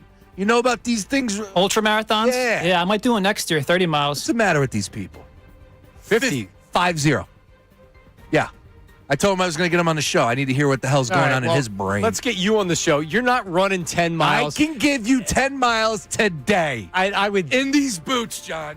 In these boots. In your cowboy boots? In my cowboy boots. On a treadmill, or you're going out on I'll run 10 in jeans in these boots right here, right now. Okay. Sounds good. Map it out. All right. Right to a bar. Well, you just got to, you got to run. Well, Ray's not home, but you could just run over to Ray's house. Ray's a runner, too, yeah. I can give you 10. I don't know how much of a runner Ray is anymore. Just saying. Well, he smokes. It's going to take a toll on you. I know. All right, what else you got, Nate? All right, next up on the Bill Simmons podcast last week, a fan sent in a comment mentioning about a LeBron James retirement tour, thinking that why not he just sign a 10-day contract with each team in the league and go out like that. So here's the audio. What if instead of signing with any one team for next season, LeBron makes his retirement tour an actual retirement tour by signing a 1-week contract with all 30 teams? Every team gets one LeBron home game where he starts and plays, and they sell thousands of limited jerseys. New York finally gets Knicks LeBron. Minnesota gets an Ant LeBron team up. Miami gets Heat reunion LeBron. We just keep going. He's not going to win the title no matter where he goes. Why not generate news in every local market? All right. Why don't I stick your head in the toilet and flush it, Bill? Yeah. That's what I think of Bill Simmons. Are you a Bill Simmons fan? You and Ray? Do you guys get together and listen to Bill Simmons? A lot of people are, yeah. man. Every weekend. A lot of people are. Big time Bill Simmons guys. I never liked him. Never have I ever liked Bill Simmons. If LeBron wanted to come to the Sixers, what would you say? Now? Yeah. Absolutely. At least is there anybody that says no? From a team perspective? Well, yeah. I mean, other than like teams that have chances to win, which is something the Sixers don't have. Yeah, you want it now. You want to turn it into a circus even more. Yeah, I would love to see LeBron here. Yeah, I think there are. Look, without him in the Lakers lineup, they've actually performed better at times this year. I know their record's better with Reeves and Luka without LeBron, so that's something funny happening there. LeBron's still playing at a high level. He's obviously not as good as he once was. I would love to have LeBron on my team to close out his career. If there's a guy that deserves the swan song, it's him. Give it to him. The retirement tour, give it to him. Yeah, no, all of them get it. Well, he deserves it. Yeah, he does. No, next year he should come out. He should sign with Cleveland. He should come out and say, this is my last year. And then every town he goes to, they'll sell out. You'll give him a framed something or whatever. We've seen the Cleveland stuff before. Go to a new team. Yeah, but where? Knicks. Oh, last year at the Knicks? That would be something. Yeah, that would be theater. It'd be cool. That would actually be cool. I'd sign up. Well, so would the Knicks. Yeah. All right. Last one, Nate. Yeah, last one here. So Draymond Green was on a podcast over the weekend, and he has parents coming up to him at little rec games saying that, oh, my son plays just like you. So here's what he had to say about that. Sometimes parents come up to me and they be like, yo, my son played just like you. Because I know what you're saying. Yeah, I'm not looking forward to when Draymond retires, so I have to hear more of him. I'm not a fan. He's got a take on everything. Yeah. And, by the way, an NBA career. Yep. It's pretty impressive. Yeah, Draymond. Going to make a lot of money post-career. Yeah, he is. He is. I'm not even going to downplay that. TNT will pony up and give him a ton of money because he's always going to say something. He's going to stir it up. He knows how to play the media, too, right? He knows how to play. Like, he can do it all. He can be angry. He can be funny. It feels like he was the first guy when they were still more relevant, the Warriors. He would do his podcast after a game. Yeah. And people would be like, what is he doing? He's doing a podcast after the game. Yeah, he's doing a podcast after the game. New media, he was calling it. And he was was he the first real new media guy? Yeah, and that. in that category of doing a post game, podcast. Not giving an F of what people are saying. I agree with that. Yeah. Look, I like Draymond at times, but man, it's just like he's always got an opinion because he's got a microphone in front. I of him. respect the game. I respect. I know he knows what he's doing. So whatever. I like Cam Newton now. That's the news at noon. Thank you, Nate. Yeah, I like Cam Newton now. He's a lot. He's a lot. He's a lot, but I like him. 50-second clips on. I've always been a Cam fan. I loved him, and when he played, obviously at Auburn for the year, he was great. No, but when he didn't dive on the ball in the Super Bowl, the fumble, that was a bad look. That was a bad look. But getting the Carolina bleeping Panthers to a Super Bowl, he was an unbelievable talent. Yeah, he was a stud coming out of Auburn. Big, athletic. He's a monster. Could make every throw on the field. Yeah, Cam Newton. Game he brought in the Iron Bowl that he brought Auburn back. They were down like 3 touchdowns, I believe. He was insane. Yeah, he's a hell of a player. Yep. All right, the Fanatic deal of the week. How about this? How about a $78 voucher on a pair of tickets to the Lansdowne Theater in Delco for just $40? Are you crazy? Whoa. You can score huge savings on a variety of shows, including Mickey, who is celebrating 60 years of the Monkees. Hey, we're the Monkees. Are you a Monkees fan? I used to watch it. People say you monkey around. Can you name another Monkees song? Bobby. Oh, no, I thought you were saying. There's a couple of hits out there. I just don't know them off the top. They had. I'm trying not to cross it up with the Beach Boys. The Monkees. The Monkees song. No. The Wailers also will be appearing at the Lansdowne Theater. John Anderson of Yes, he's very popular. Plus tributes to the Beatles, Bee Gees, Talking Heads, and more. Whoa. I got to see a tribute Bee Gees band. More than a woman. 975thefanatic.com/deals while supplies last. Hoo-ah! All right, we have the 76ers tickets and the spot for the and this is the deal. You're in the Middays with Mark's team. I'm a believer. Knockout. What do you get? There it is. I'm a believer. And I saw her. Hey. That's a good one. That's a good song. That's better than the Monkey song. Hey, we're the Monkees. I'm a believer is their best song, right? Now, to a true Monkees fan, they're probably yelling at the radio right now. Oh yeah, it's more about Daydream Believer, right? From their assisted living facility. Anyway, so we're asking for some type of a song, and we can do this all week as well. But some type of a song, like you heard the beginning of News at Noon. It's me saying News at Noon with Ray Dunn to the Thong song by Cisco. Mm-hmm. So I did this with Nate today. So you know the Addams Family song? Oh, absolutely. The Snaps. Nate, do you know the Addams Family song? Not really. No? Okay, well, that's okay with me. Negative Nate. Negative Nate. Negative Nate. Negative Nate. Negative Nate. He likes the Union and the Flyers. He went to church, so he's tired. If he doesn't watch it, he's going to get fired. His name is Negative Nate. Negative Nate. Negative Nate. Negative Nate. Negative Nate. Negative Nate. Yeah. That was pretty good. That's what we're looking for. That was good. Just came off the top of my head during the show. All right, does Alfie from Abington, does he have a song? I think it's a song, but it may be more of an option to do. So we'll give it a listen. Negative Nate is like, do your parents call you that now? Well, everyone now. I was at the Union game last Sunday night for their home opener, and this guy, Matt, was there, and he listened to the Fanatic, and he saw me and said, yo, Negative Nate. That is so, great. like, people are catching on to it, which is kind of, I think, concerning. Now you got your own theme me. song. Yeah. That's even better. It should be concerning. You know what it should do? It should make you change your ways. No. Because already predicting that the Eagles are going to miss the playoffs if they don't have A.J. Brown, you're setting yourself up to be called Negative Nate, which I love. But if I'm right, then, like... No, there's too many optimistic people around here. No, Sean's right. We don't need more optimistic. Yeah. We need, like you do, you need a diverse group and having somebody that's negative. Because seriously, who's negative on the station? Yeah. Kincaid's negative. Salciunas is kind of... Is he? I don't know if he's negative, but I hear negative takes when I listen. I just feel like the negative people are winning in the world these days. Right? Sure In are. a bigger picture, putting the sports to the side. So stick with that side if you want to continue to win, Nate, So right? here's how you get, and it's not just the parody stuff that we're talking about. It's a good way to get involved in the show. So when you send our text line a text message, 610-632-0975, that's the same way you call. It's also the text line. If you're on an iPhone, that little plus box, press it, and then the audio button pops up. Sean couldn't figure it out this morning. And then you hit the audio button, then you record into the phone, and then you just send it. And then we pop it on there. Here's Alfie from Abington from a little bit ago. Here it is. This is your boy, Alfie. And we're not doing that. And no, we are not. But much respect for what the Amazing Whites did for the city of Philadelphia. But absolutely not. They do not go above or doesn't even sniff Hall & Oates. Sorry for these young Thundercats out here who don't know who Hall & Oates is, but get familiar. All right, you got to turn your radio down when you're doing it too, Alfie. And OG should know better. All right, exciting Whites. Reed Blankenship is headed out. He goes to the Texans. Good signing by the Texans. Good defense. Good spot for Reed to go. You had texted yesterday. The exciting Whites are the best White duo since. This is for the text line, not even the voice text. This is for the text line, 610-632-0975. And the phone line will pop you on right away. Hall & Oates, right? And that's a local connection. That's a good call. Hall & Oates. Was it Darryl Hall that went to Temple? Not John Oates? Correct.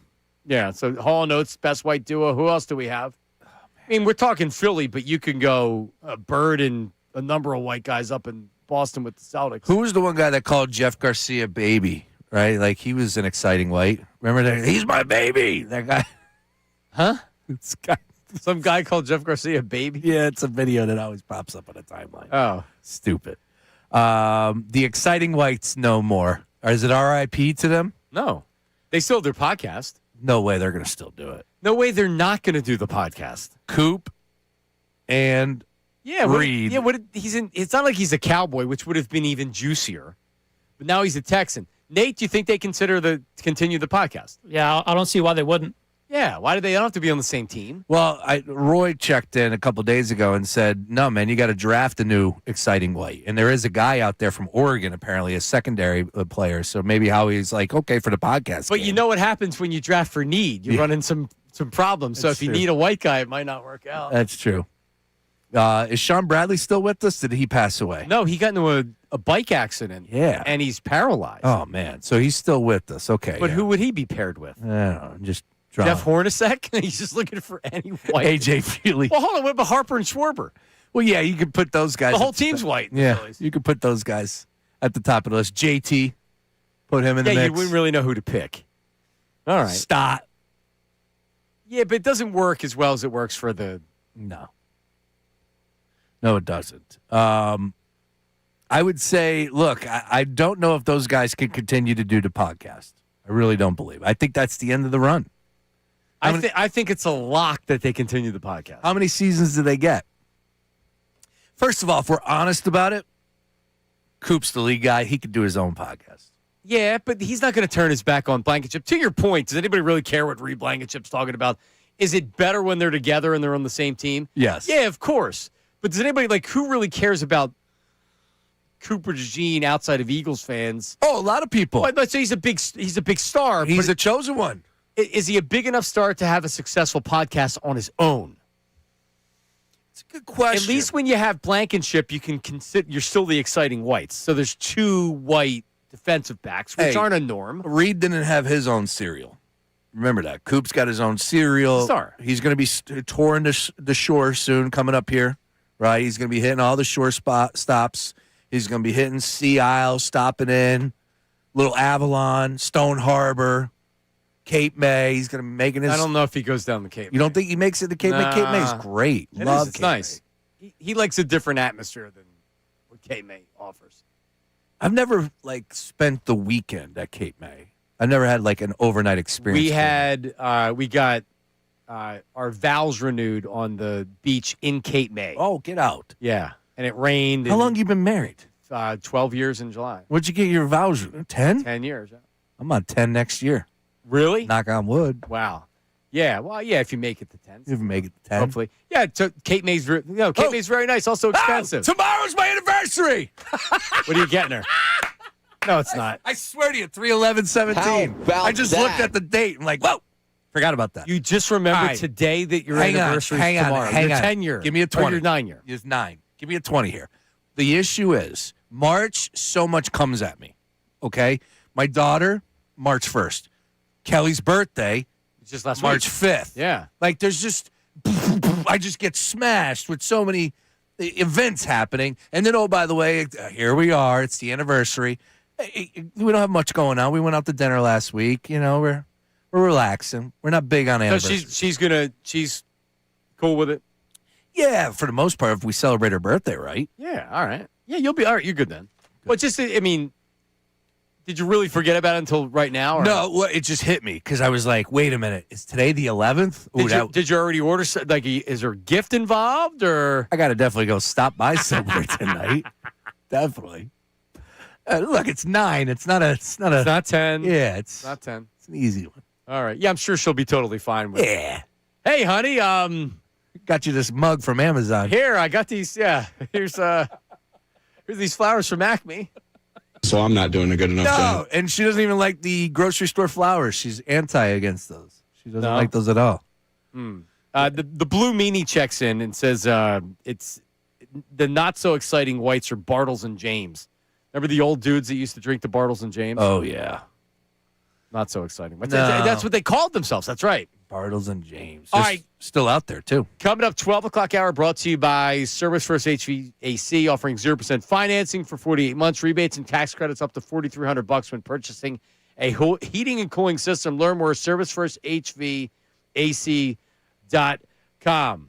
Coming up, the latest in NFL free agency, including what are we going to do with the tight end position? Dallas Goedert, is he coming back, and what will the Eagles do? We have Jeff Mosher coming up at 1 o'clock today to discuss that as well.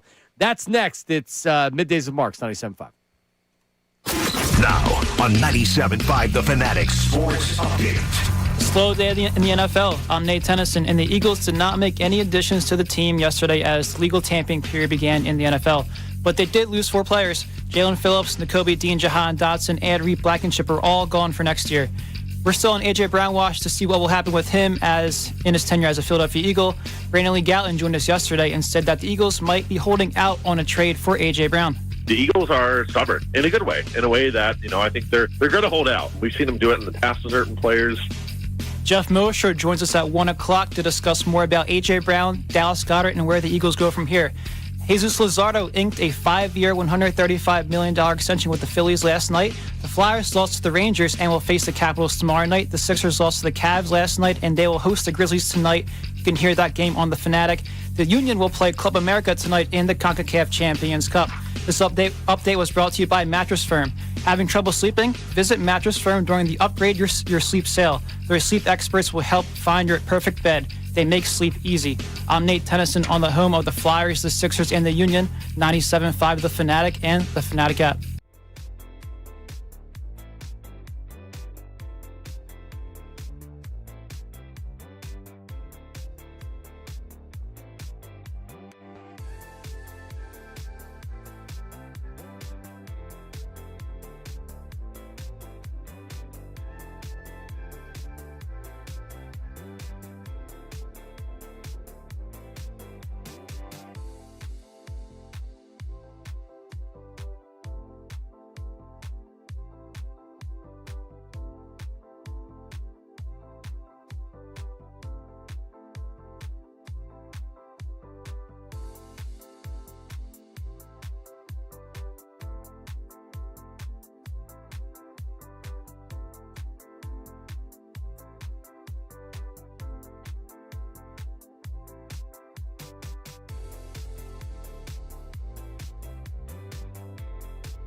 right, here it's Middays with Marks. A couple things here, and then some NFL free agency stuff with the Eagles. So, shout out to... let me pull this up here. Because my buddy Ari Bluestein from the Sports Fan Base Network checked in. My alma mater, Upper Moreland High School, their boys basketball team taking on Pencrest tonight, second round of the playoffs. They beat Southern Lehigh in round 1. So shout out to the Golden Bears. I actually am, by coincidence, wearing my Upper Moreland football shirt. How about that? You can see on right there. Nice. There you go. Notable alumni, me. Even though when people try to add my name to the notable alumni, it gets taken off immediately. Why is that? I guess it's been explained to me there's some kind of bot that it doesn't allow it. So if you try to do anything to the account, I don't really understand Wikipedia, but if you try to do something to it, because people have said, no, you deserve to be on there. And I'm like, all right, we'll put it on there. And then they do it and it gets removed. So Upper Moreland is where my guy Beef went. Beef went to Upper Moreland? Yeah, man. How old is he? How much younger than me? A lot? Oh, yeah. Yeah, he's 26. You're hanging out with a 26-year-old? Oh, my guy Beef? Running with him, man. Yeah. Your 20 years that's like me hanging out with Ray. We like doing the same things. No, we work together, and we just enjoy watching hoops and bellying up at a bar every once in a while. All right. Yeah, man. Good for you. I thought he was one of the bar flies that you're friends with. I think he's that. No. Beef's he's got a brain, man. He knows all things college football and college basketball, and there's so much change and turnover in both of those leagues. So he was always on the show. And, man, this is his time to shine. We were talking some college hoops last night. Let's go. It's almost here, baby. This Sunday. Awesome. Yeah, can't wait to see it.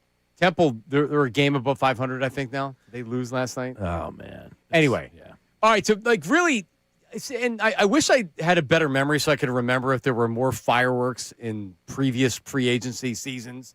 There weren't a lot of great players in free agency that were going to be available. Like, you know how it goes in the NFL. For the most part, teams are re-signing their own players. And the guys that are coming out, like Mike Evans, is a little bit older and become more expensive. Are you surprised he left Tampa Bay? A little bit. I guess not knowing what exactly is taking place down there, you would think that that's the type of guy that you would want to be around and play in your jersey for his whole career. But when the money was not matching, he took his talents elsewhere, and San Francisco got themselves a pretty good receiver if he can remain healthy. We know what he's capable of. Death taxes and Mike Evans hitting 1,000 yards. And that's what happens. And they got him on a pretty decent deal. Like 3 years, $16 million guaranteed. It's really like you look at the overall number. No, it's like they could cut him after 1 year and they get a dead cap. That's about it. Yeah, I mean, it's a good signing for the Niners. High upside. Definitely a good signing for the Niners. He's a player. And you know what? Maybe he, like you said, I don't know what's going on down in Tampa, but maybe he's like, you know what? Get to the West Coast, play for a team that has a chance to win a Super Bowl. The Bucs are a playoff team. They're not winning a Super Bowl. Yeah, and the Bucs have a lot of good, talented wide receivers on the team, including Ibuka, who they just drafted. But McMillan's really good as well. Shepard, Johnson, they got some good names. But it just, look, he probably wasn't going to get that price tag. He wasn't going to get the contract met by the Bucs, and he just said, all right, let's take it to the West Coast. And the 49ers were a team that I don't necessarily remember hearing him being connected to, but I love the signing from their perspective. Yep. All right, so the signing grades are out. Yep. Are you a big signing grade guy? Oh, yeah, grade me all day. Do you give grades when there's even if it's not official? I'll allow the free agency period to play out without me. I'm definitely a draft grader. Oh, I'll give a grade after draft day, and I love when people get mad about that. That makes me want to grade them even more. But if you look at draft grades, almost everybody gets an A or a B. Yeah. Then there may be, if Mel Kiper's feeling ballsy, you'll give a C to somebody. So, Nakobe Dean, what do you think? And this is Seth Walter of ESPN. The Raiders signing Nakobe Dean, 3 years, $36 million, 20 guaranteed. It was it was a couple dollars more than what I think he was rumored being out there, but there's no way you could be against it. As low as I will go, B. B is the grade. There you go. Isaac Seumalo, former Eagle, signs with the Cardinals. 3 years, $31.5 million. Seumalo's made some money in this league. Yeah. Pittsburgh gave him a nice contract. He got a nice contract. What do you think? Good pickup. Give me another B. A. Whoa. According to ESPN.com. Isaiah Likely, 3 years, $40 million to the Giants. Man, that does seem like a high price tag, but I'm going to put that to the side for this one. Give me an A. B+. B+, okay. You're still on it, though. Yeah. Everyone loves him. Not far off. The Harbaugh connection, too, is there. It makes sense. Yeah. You see the guy I wanted, Wendell Robinson, for the Titans? Oh, yeah. He get 4 years, $78 million. Obviously, it's not that much guaranteed, but still. Yeah. It's a good contract for him. All right, Malik Willis to the Dolphins. 3 years, $67 million. I think they got him at a decent number, and it's a quarterback with a fresh start with the connection to the head coach. He showed flashes. Give me an A. It's an A. Look at you. Yeah, it's got to be an A. Tyler Linderbaum signs with the Raiders. Center, 3 years, $81 million. Again, I love what the Raiders did, so that's an A for me because you have to protect your future franchise quarterback here with Mendoza coming number 1 overall. Give me an A. C. Oh, get out of here. He was literally a top 5 free agent out there, and they got him no matter what. Raiders did really well. They attacked defense and, of course, the offensive line. They have weapons out there. They brought a Naylor from Minnesota. I like him. I need to see a little bit more, but come on, you like as far as Bowers is concerned and Genty. And if you remember, Genty was getting killed before he even got to the line of scrimmage, so you had to target the offensive line. They got limit. You can't give that move a C. Get out of here. All right. Panthers signing Jalen Phillips away from the Eagles. That's the bad team tax that they 4 paid. years, $120. It's a terrible deal, but it's a terrible team. I get it. They were actually competing for something last year, but the Carolina Panthers haven't won squat since Cam Newton left, so they have to overspend a little bit. Didn't they get Lloyd, too, as well? Didn't Devin Lloyd sign there? Did he? I thought so. So I thought that they did pretty well on day one, but overspent on Jalen Phillips, no doubt about it. B-. Okay. Colts signed Alec Pierce. Yeah, Devin Lloyd sides with the Panthers. Okay. I like him staying in the Indianapolis Colts uniform. I do. They overspent for him. You had to. You did. If you wanted to keep him, yep. Correct. Man, I can't go A. He's not an A receiver. Give me a B+. B-. How about that? There you go. There you go. Yeah. Look, he was the top dog that everybody wanted, and he's played well, and he's gotten better over the years, no doubt. But he's not a guy that's going to be that possession-type receiver that's going to make plays over the middle for you. Is he going to move the chains? Yeah, if he's burning past the safeties over the top, sure. A lot of money for a limited wide receiver. Now, what he does well is valued for sure, but yeah, I wouldn't. I think there's going to be a lot of teams that were happy that he went back to Indianapolis and priced his way out of their plan. Probably, you're right. You're right, especially if they can get A.J. Brown. Yep. So who's the Eagles' tight end this season? At this point in time, I'm kind of like holding out that it's Dallas Goedert. K-Dot went back to Tampa, likely obviously signed with the Giants. We just discussed there. There are some other names. Njoku. But yeah, Njoku doesn't seem like that how he's going to spend to go and get. Well, you're going to have to spend because they don't have anybody. Yeah, you're right about They that. have an H-back essentially right now. All right, so we have that also coming up. So now you have the grades, but you also have the winners and losers so far, and it's actually only tampering. The free agent hasn't actually started yet. That's correct. But so far in tampering, the biggest winners and losers in the NFL, and someone specifically was mentioned as a loser. Someone specifically for the Eagles mentioned as a loser. Is it true, and who is it? That's coming up next. Mosher coming up at 1 o'clock. Middays with Marks, 97.5.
John Mark, Sean Bray, Brace Nate, Negative Nate Tennyson.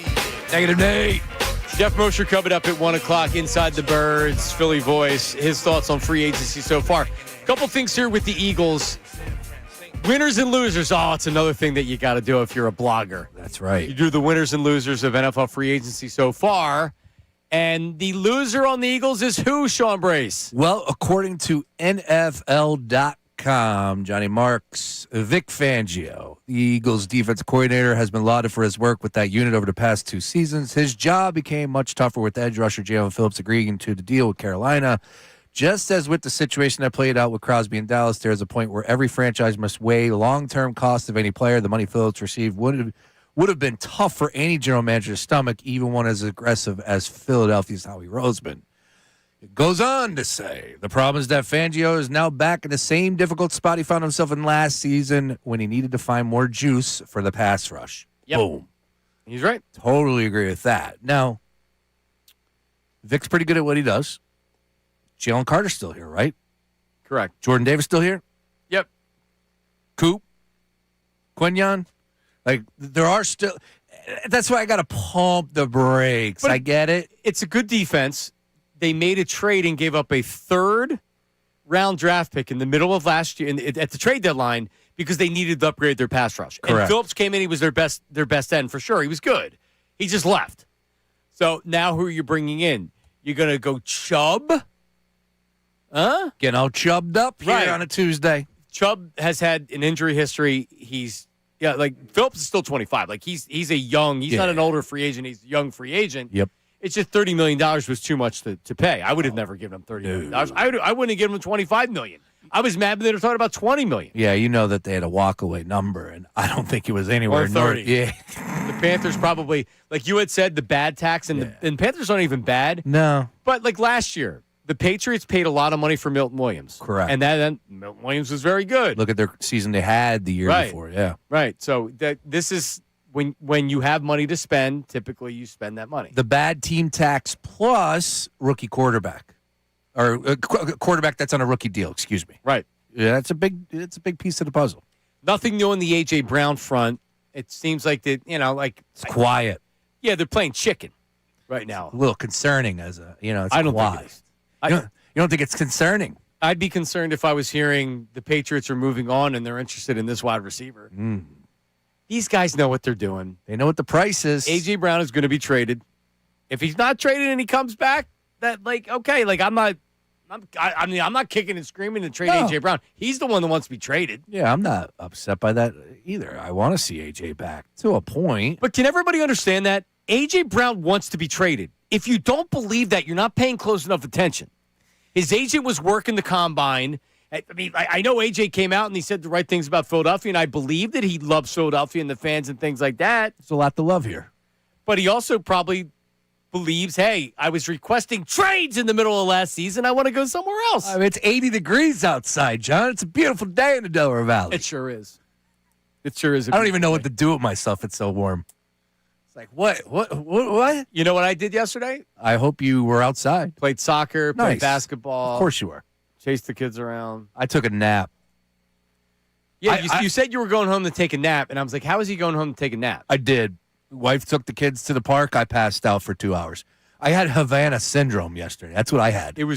It's still with me today. The hangover from the time change. Yeah, what's going on there? You're old. I swear to you, it's the first time it ever affected me. You're old. Are you 45, turning 46? No, easy. You're turning 45. Correct. Yeah, you're getting closer to mid-40s. Or you're in the mid-40s. You're not 43. You can't say you're early 40s anymore. You're mid-40s. Still run with the 20-year-olds too, John. I can't believe Beef is 26 years old. That whole crew. He's got a house of like 6 dudes. And I'm like, yo, I'll stop in for 2 quick ones, race right out. Nah, I can't. You're unbelievable. Nah, good people. So Zach Berman, he's got a column in The Athletic today. And I think Zach does a great job. He does. So he's talking about how the Eagles roster building approach has gotten away from players that are in the price range of the Kobe Dean and Reed Blankenship. $7 to $15 million range. They're looking for guys that are inexpensive on rookie contracts or they're signing stars. So you look at their roster right now. Cooper DeJean and Quinyon Mitchell, rookie contracts. They're going to re-sign them. They're stars. The entire line rookie contracts. Is Nolan Smith coming back at $10 million a year? I wouldn't give him a fifth-year option for $13 million. Absolutely not. But they also don't have a lot of ends on their roster, right? Correct. So they're not signing a lot of the mid-range guys, and they're letting those guys leave. And if you look at what they've done, that's really what they've done in recent years. What they need to do is replace them, and they've done a really good job at replacing them. But at some point, you're not going to go 100%. And when you swing and miss, it hurts your team. Like, you look at where the Eagles were last year, and a lot of people the people that are down on the Eagles right now, I understand you're disappointed because you wanted to see moves and you like to be involved in all this stuff, and it's exciting, and the Eagles haven't done anything anymore. But the fact in a down year with an offensive coordinator that had no business calling plays or having that job, with a banged-up offensive line, with a Saquon Barkley that was coming off a ton of carries the previous year, they still won 11 games and they won the division. And the season didn't end in great fashion, and I wasn't happy with the way the season ended, but you're not going to win every year in the NFL. You're just not. And it doesn't mean that this team is on a downward spiral to where they're headed down the wrong path. No, it's really hard to win year after year. And when you have a lot of good players, those good players make a lot of money, and you can't keep all of them. Last year, they missed Milton Williams. They did. Milton Williams is a really good player. When guys leave, you miss them. They didn't miss Becton. Becton already got cut. So they're going to have to let guys leave. Blankenship was a good player. I know Bill yesterday was saying that he's undervalued. What are you going to do?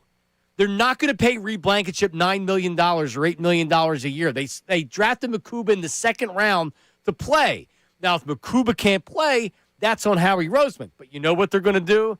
They're going to sign a depth safety like an Adoree Jackson to where if Makuba doesn't take that next step, you got somebody that can slide in and at least adequately handle the position. I guess real quick, I would just say the one thing that is frustrating, my sentiment from the timeline, is the fact that, like, why even discuss Jalen Phillips as a target when a lot of people read the writing on the wall that he was going to get a nice payday?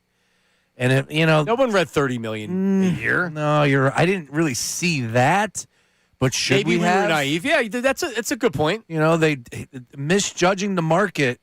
And I guess Howie can't concern himself with fans and what they get caught up in. But yeah, but if a GM has a massive overpay, that's even worse. Like, why am I going to kill Howie? Dan Morgan gives a guy that's never had 10 sacks $30 million a year. What are you going to do? Right? Like, Howie probably thought he was 22, 23.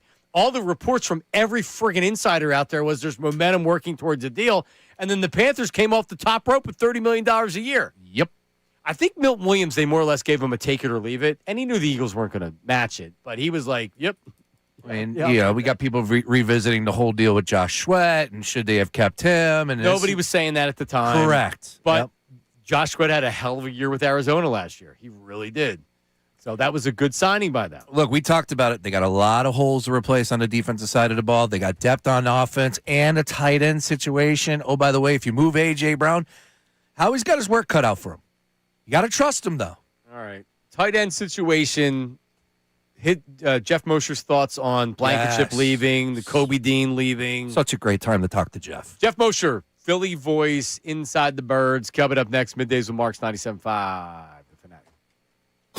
Now on 97.5 The Fanatic Sports Update. Still nothing from the Eagles. I'm Nate Tennyson, and the Eagles were silent yesterday as they did not make any additions as legal tampering began in the NFL.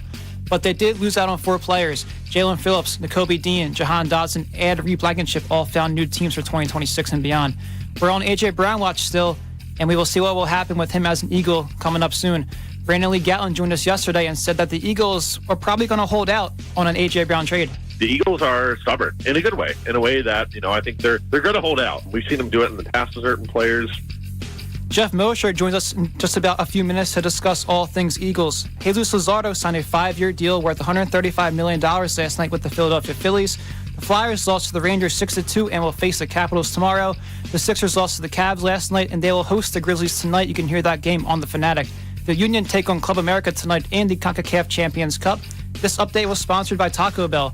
Taco Bell's new Luxe Value menu has 10 lavish indulgencies, including the new mini taco salad, all for $3 or less at participating Taco Bell stores while supplies last. Price and participation vary. Tax extra. I'm Nate Tennyson on the home of the Flyers, the Sixers, and Union. 97.5 The Fanatic and The Fanatic.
Back Middays with Marks. What do we have here? Apparently, Jesus Luzardo is having his press conference, and the whole team is there. Yeah, I saw that. Pretty cool. Very cool. He's not going anywhere, John. He is not, and he was talking about like the organization and how much he came in, and everybody's like, wow, this is like the perfect fit ever. So as much we'll have people bitching about the Eagles, but. Phillies have done a lot of right things here. We talked about McCain ending up with Oklahoma City. How about Luzardo? Didn't he start with the A's and then he went to the Marlins, and now he's with the Phillies? Talk about two toilets. And now he's the Phillies. It's like Jalen Phillips coming here and being like, oh, my God, I love it here. There's probably, I don't even know a number. Like, there could be games that the Marlins play that there's 5,000, under 10,000 people in the stands. When you can hear people talking under 10,000. Yeah. Under 1,000. I was going to say. Remember, that was that was the Cerveza gate when Casty had a beer. We heard the coach. We heard yelling on the broadcast. You could hear it. You're right. Yeah, when Rob Thompson took him out as a defensive replacement, and he went right into the clubhouse and grabbed a beer and sat on the bench and started intimidating Rob Thompson. Let me tell you something.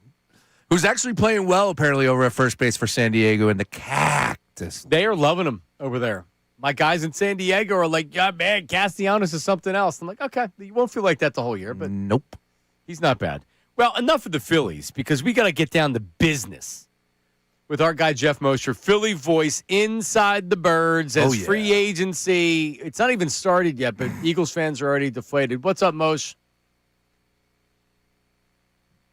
Jeff Mosher, hello. What's up, fellas? How you guys doing? What's going on? How are you? I'm good. Is it Tribe Called Quest Day on the Midday Show? I heard a little electric relaxation. That might be very appropriate because I know that Eagles fans might be freaking out right now as guys leave left and right. Got to relax. All right, so you are an Aaron Rodgers, or you spell it out RELAX. This is not it, because here's what I said, Jeff. I get it. I love it when my team's involved in all the trades and signings and things like that. Isn't this what we expected? We knew Nakobe Dean was leaving. We figured Reed Blankenship was leaving. Like, Jalen Phillips surprised me at least a little bit. They weren't paying him $30 million. I haven't seen any missteps so far from the Eagles. Nope. I always say it's not about who you lose as long as you replace. And I can't imagine that the Eagles are sitting here and Howie Roseman's sitting here. And by the way, Howie sent out the smoke signals quite a bit that this was going to be a crazy free agency, and he was right. And I can't imagine he's sitting here thinking, we're good. He's going to make moves. Listen, if all three of us are talking in the end of August, going into the season, and the roster looks like it does right now, then we have a legitimate gripe and a beef, and I'm sure we'll have those opinions. But you got to let the guy make the moves first. I mean, the Eagles lost half their defense last year to free agency, and there was a little bit of a freak out, even though we all wrote, and the people in the media, and even Howie said these were going to be tough decisions, and it happened, and they had a pretty darn good defense last year. I heard you guys talking about that, too, about not panicking. So you can't sit here and panic when the actual free agency period hasn't even started yet. Yeah, I am. I'm fascinated from a general manager standpoint. Now what does Howie do with defensive end? Because at least with Phillips, you knew what you had, which was your best end. Good against the run. You know what you have with your tackles, but now you're staring at Nolan Smith and probably Brandon Graham and Jalix Hunt, and you really, really need an experience. You need your best pass rusher probably, and Howie's going to have to figure it out. Any names that we should be looking at? Any guys that you like out there that could potentially fill the hole that the Eagles have there? Yeah, I've formulated this plan in my head. Then because I've thought about it, it's probably not going to happen. But I think it would be Howie getting the best of both worlds. He clearly doesn't want to spend a ton of money and cancel out this great probably a third-round pick. Probably the first comp pick in next year's draft will be going to him for the loss of Jalen Phillips. And you don't want to cancel that out, but you still want to get good talent. So obviously there's Bradley Chubb, who is a good pass rusher, played for Vic in Miami right next to Jalen Phillips, who is out there. And because he was released by the Dolphins, he could have signed any time before this madness began. He's just probably seeing what the market is, he and his agent. So you can sign him, and it won't count against your comp pick formula because he was already released. He's not one of those unrestricted free agents who just had their contracts expire. And then there's Jonathan Grenard, who from the Vikings, who apparently wants to be traded, or they're looking to trade him. He's going to want a new deal. And I'm trying to calculate in my head. I'm feeling like you could probably trade for Grenard, and certainly the Eagles have enough ammunition, sign Chubb, lose nothing in the comp pick formula, and together you might be able to get those guys at roughly the same price, maybe a little more, a little less, than you would have paid Jalen Phillips in one contract. That's very interesting. And there's a million and one things I can ask you about. So I'm going to ask you about misreading the market. And I get it. Howie Roseman can't concern himself with reporters and what they write, and of course the opinions of people on social media. But all in all, I would imagine it was surprising to see the number that Phillips got from Carolina with $30 million per year.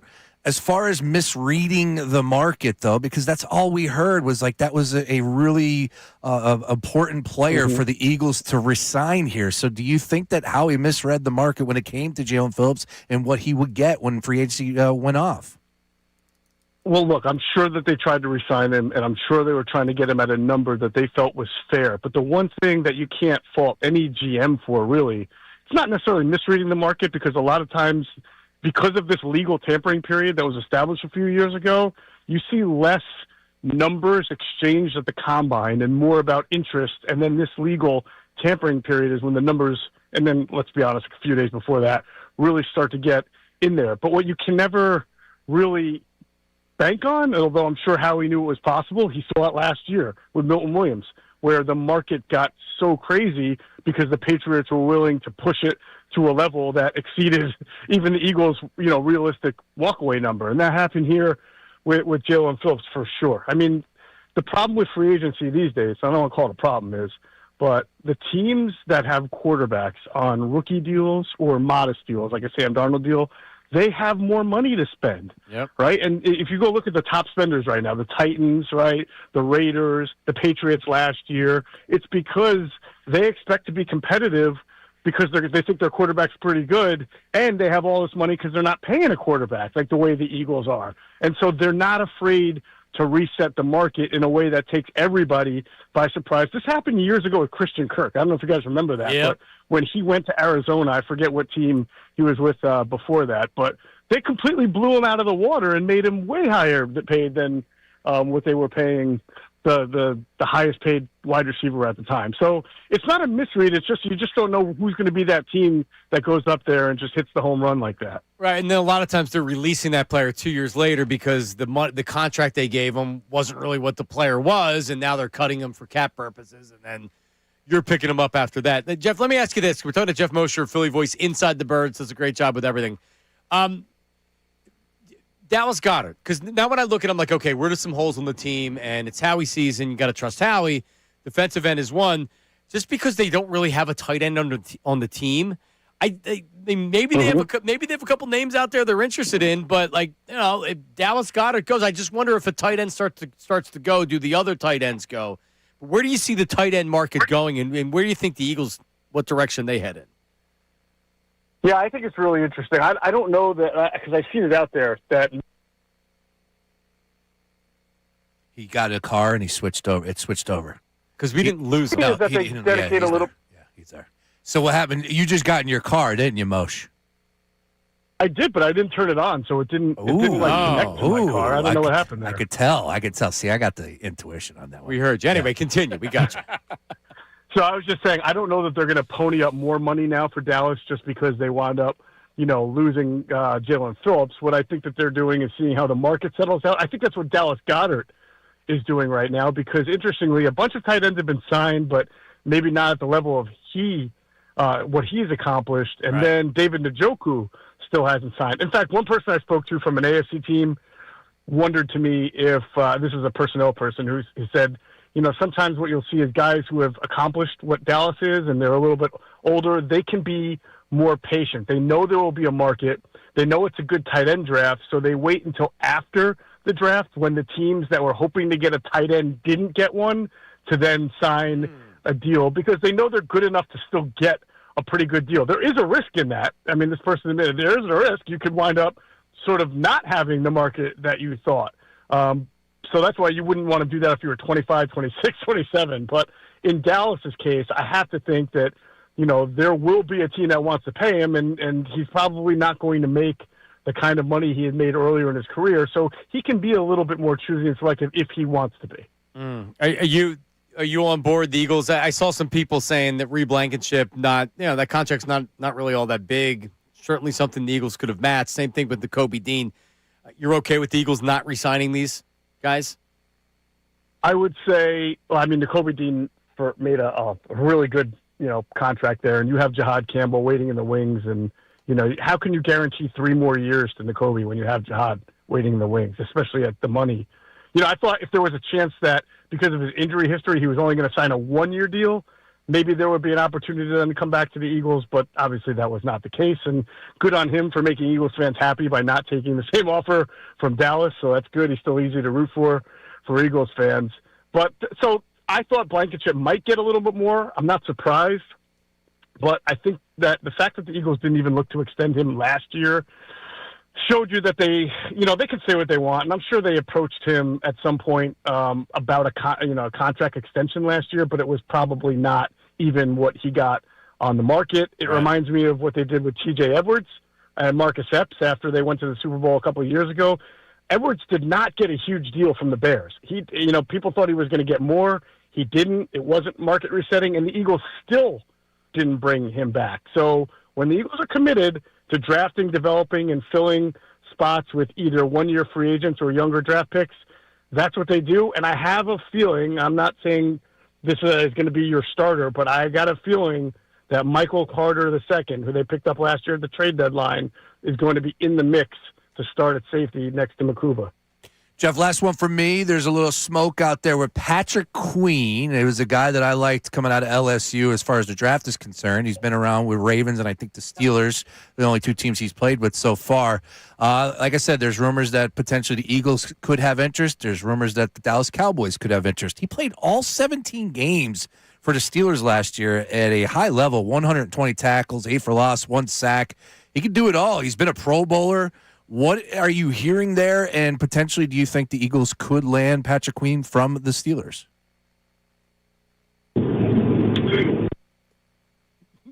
So I feel like middle linebacker or inside linebacker, off-ball linebacker is where they're kind of deep right now, even after losing Nakobe, because they've always had Jeremiah Trotter and, Smile Mondon they drafted last year. They've got Jahad Campbell to start across from Bond. Now, Howie's not adverse to just adding depth on one-year deal for a proven guy who's out there and saying, hey, if it makes our team better, well, I'll do it. But from his vantage point, does he want to come to the Eagles when he knows they have Zach Bond and Jahad Campbell and then some pretty good backups that the Eagles like, too? I'm not sure that that's the best fit for him. Yeah, I call BS on the report. I mean, maybe not, but it's like they're gonna spend salary on a depth linebacker. Unless, Jeff, they're now revisiting Campbell at edge rusher because they're saying, hey, we may need him to be an edge, and they talked about that before. So that's also possible.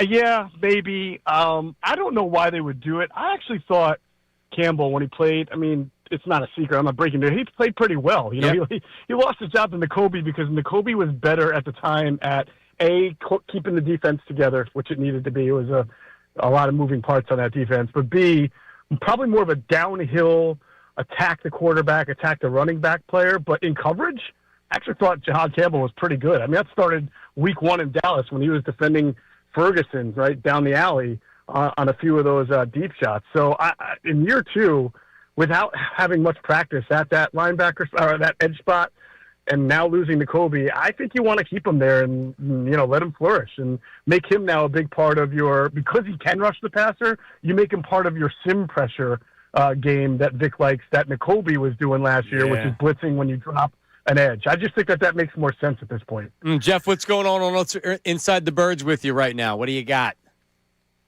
Oh, obviously we're recapping free agency, but pretty soon we'll have Greg Cosell with us to start his NFL draft preview. We do every single position with Greg, top to bottom, basically 10 to 15 prospects for every position, and we put them out as individual podcasts and YouTube videos, and there's nobody that breaks down college prospect tape better than Greg Cosell. So that's all coming up pretty soon on Inside the Birds. You're the man, Jeff. We'll talk to you next week, buddy. Thank you. Thanks, Jeff.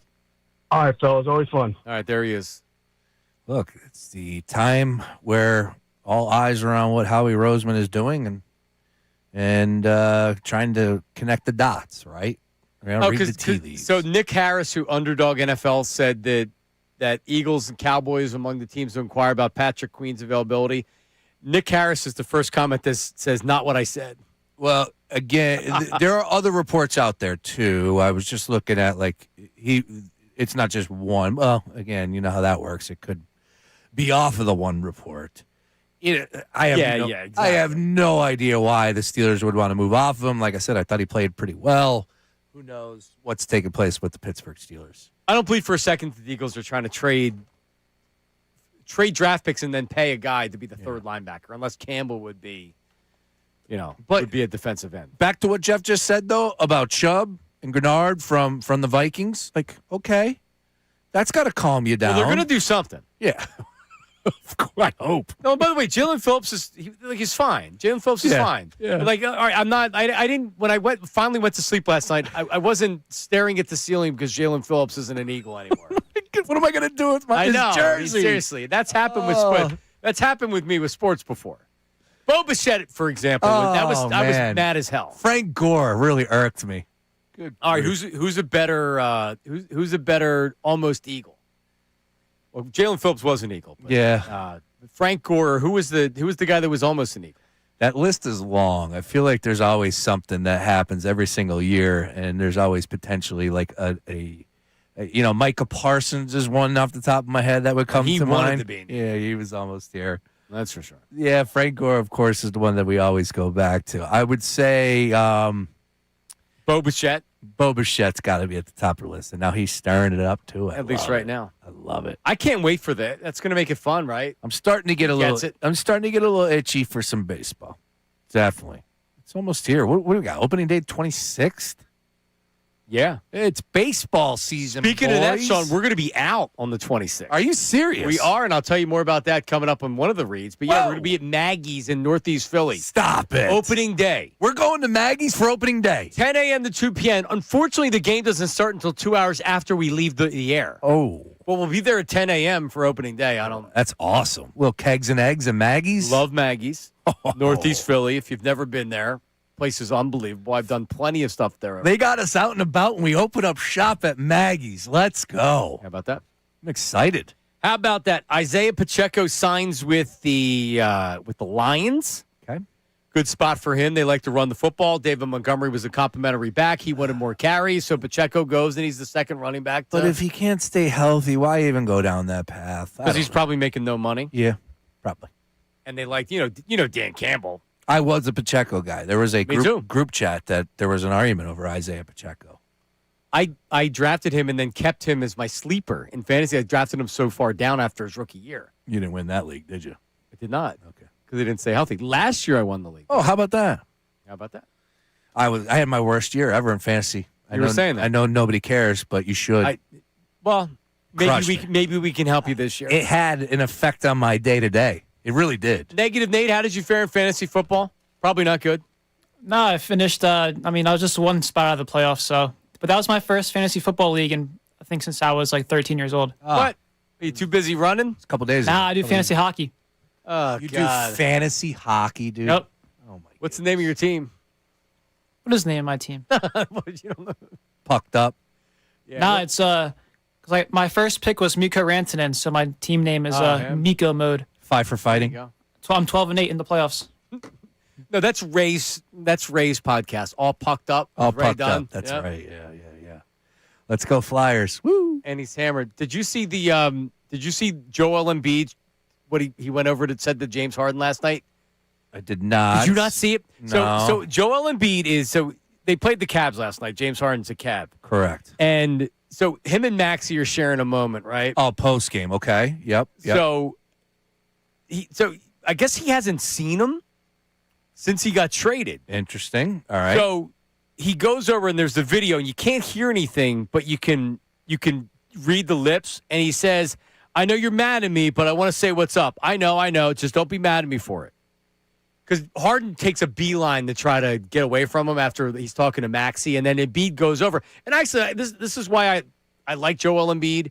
He went over to say hi, and he goes, "I know you're mad at me. I'm still going to say what's up to you." Yeah. And Harden's such a baby. Yeah, he is God, he's such a little baby. He's a different bird, man. He really is. He's made a lot of money. He's a top 10 player. What did Embiid do in the whole grand scheme of this? Like, what happened there? What am I not remembering? Here's what Embiid said about James Harden not speaking to him. Quote, "No one knows this," and I don't think he said this. He said this is July. He said, "No one knows this, but even James is not talking to me because if you ask James, he probably believes I had something to do with him not being here." And I'm just like, I won the scoring title. You won the assist title. We had a pick and roll that was unstoppable. It hurts when you feel like you haven't done anything wrong. When you think you have a relationship with somebody, you lose a lot. And Beats' whole thing, I remember him saying it, and he's right. Yeah, I do remember. He won now. the MVP. Yeah. They were that close to beating the Celtics. If you think about that, It was game 6. they were up. At home. They were up at home, up 3-2, right? Correct. I was one because I hated Harden. I wanted him out of here so fast. That was the best team they had since whatever that Redick Jimmy Butler team was. Sure.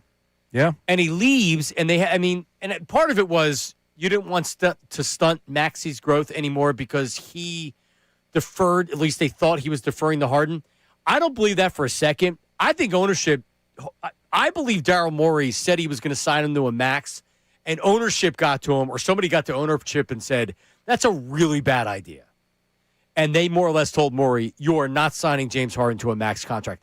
That is what I believe happened. Yeah, I think you're probably onto something there because Maury and him had a great connection. He hugged him. He picked him up at the airport. They didn't just give a hug; they gave a hug.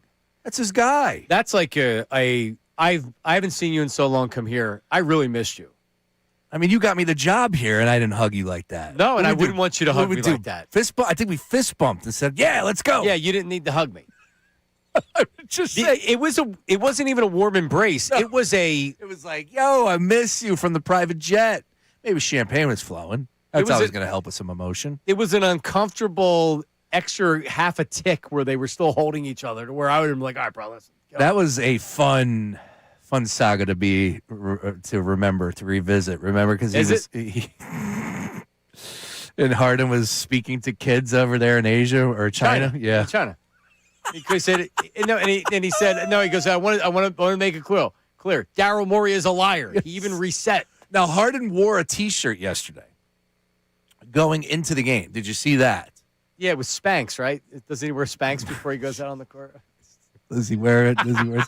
He was wearing a T-shirt that said, I think it was a shot at Morey. Now, there's a whole lot. Yeah, there's a whole lot. Last night, the Cleveland Cavaliers put Jared McCain, his face on the Jumbotron underneath campaign. That's unbelievable. They trolled. That was trolled. That was a real deal. And then James Harden wore a T-shirt about superstars, and I think it was a shot at Morey because Morey, remember at the trade deadline, said, I don't think anybody got better.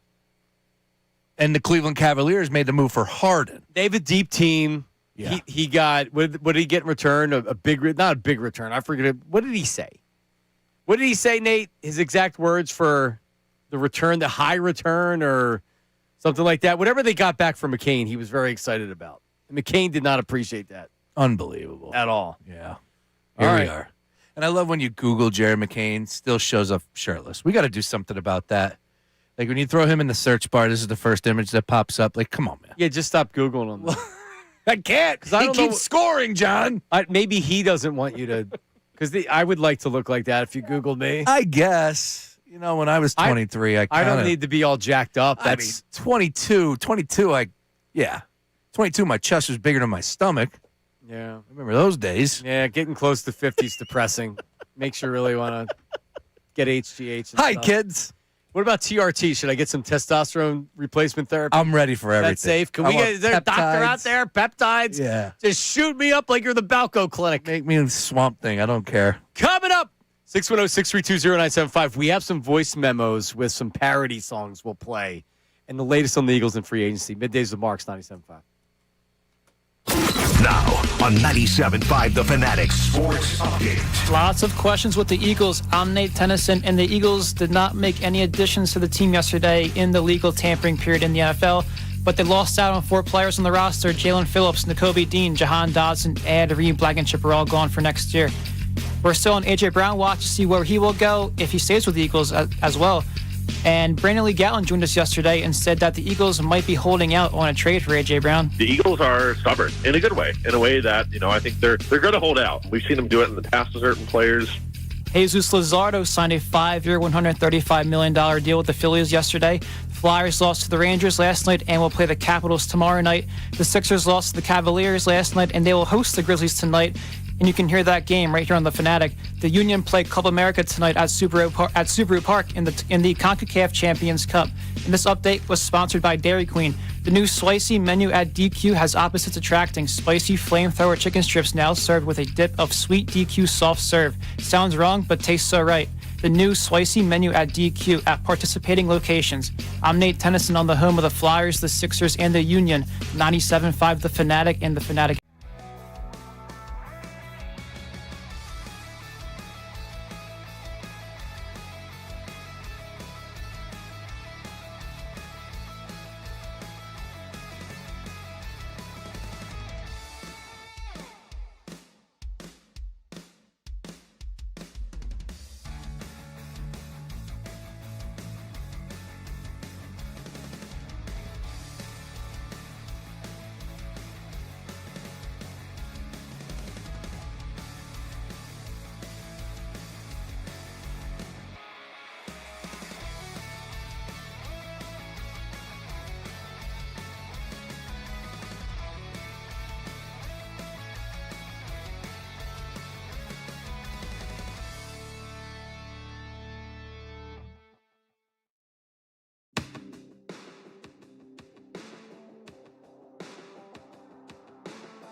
It's Sean Brace and Nate Tennyson as a very boring NFL free agency day, Sean Brace. Well, you looked at it yesterday, and the names at the top of the list, top 20. Not a lot of names, not a lot of action. Not a lot of flash. No, not a lot of sizzle. Because you're getting more, like yesterday was the day of the punter. Today's the day of the kickoff returner, the rest of special teams, because Khalif Raymond signs a deal with the Bears, 1 year, $5.1 million. And also 2 kickers have signed that I see. Zane Gonzalez, 1 year deal with the Dolphins. And where's the other one? Fairbairn. Yeah. With the Texans, contract extension. Well, you know what they say about special teams. It's a third of the game. I had not heard that before. Yeah. Is that something they say Yep. about it? Jake Elliott, you comfortable with him being the kicker? Why not? Well, I can give you the why not. Yeah, but when the pressure was on, he made him, right? He did. Oh, I don't. You definitely got to open it up. You got to make him feel the pressure a little bit from training camp. Yeah, they're not doing that. I don't think so. It's his job. Yeah. Yeah. I think there's cap reasons for it as well. But sounds about right. He has won 2 Super Bowls, right? He has made big kicks in those games. And like you said last year, just when it seems like, do you know these they're like relief pitchers, they're like closers. When they go, they go. These kickers, but Elliott never fully goes because he wasn't good last year again. But just when it was like, okay, I think you have to think about it, boom, he starts hitting some kicks. So, yeah, what's unfortunate is he's like a half of a tick off as far as the era because he has a big leg, but not like the guys that have come out in the last 5 years. If you can't hit a 65-yard field goal with semi-regularity, you're not needed in the league as a top guy. Oh, agreed. Yeah, agreed. But Jake is still going to go down as the greatest kicker in franchise history. Hit a bunch of great kicks. I'm not trying to live with history here because it only matters, especially with that position, what have you done for me lately? But, I believe the fact that, like you pointed out, contract, all the cap issues, all that, he'll be back. Dawson Knox goes back to the Bills, so that's another tight end that's off the board. He's been a disappointment, right? I remember one fantasy year, there was a lot of people that were like, oh, Dawson Knox is the guy to get this year, and he really hasn't done a whole heck of a lot. Yeah. But he's back there, so the tight end market is shrinking. And are you starting to panic? You starting to get a little tight? Starting to get a little worried? Nope. No, there's... If Dallas Goedert signs elsewhere, then are you going to start to be concerned about the tight end position? But so I'll ask.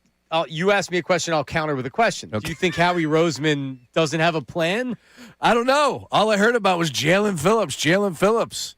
Our own Eagles insider reported it yesterday. Jalen Phillips. Bill Colarulo had that. Yeah, I think they were surprised. John Clark, when it was on NBC Sports yesterday. I saw that. But he had heard. Bill reported. Correct. But both of them were on the same trail as far as Jalen Phillips was the target. Yeah, whoever they text gave him the copy and pasted the same text message back to him. Look, Njoku could be a real deal. I don't really see that happening. I really don't. But if it's not... Well, I mean, why not? They're connected to him. It's a lot of money, right? Won't it be a lot? That's the problem is that you're going to have to pay somebody $10 million. So will it be Njoku or Goddard?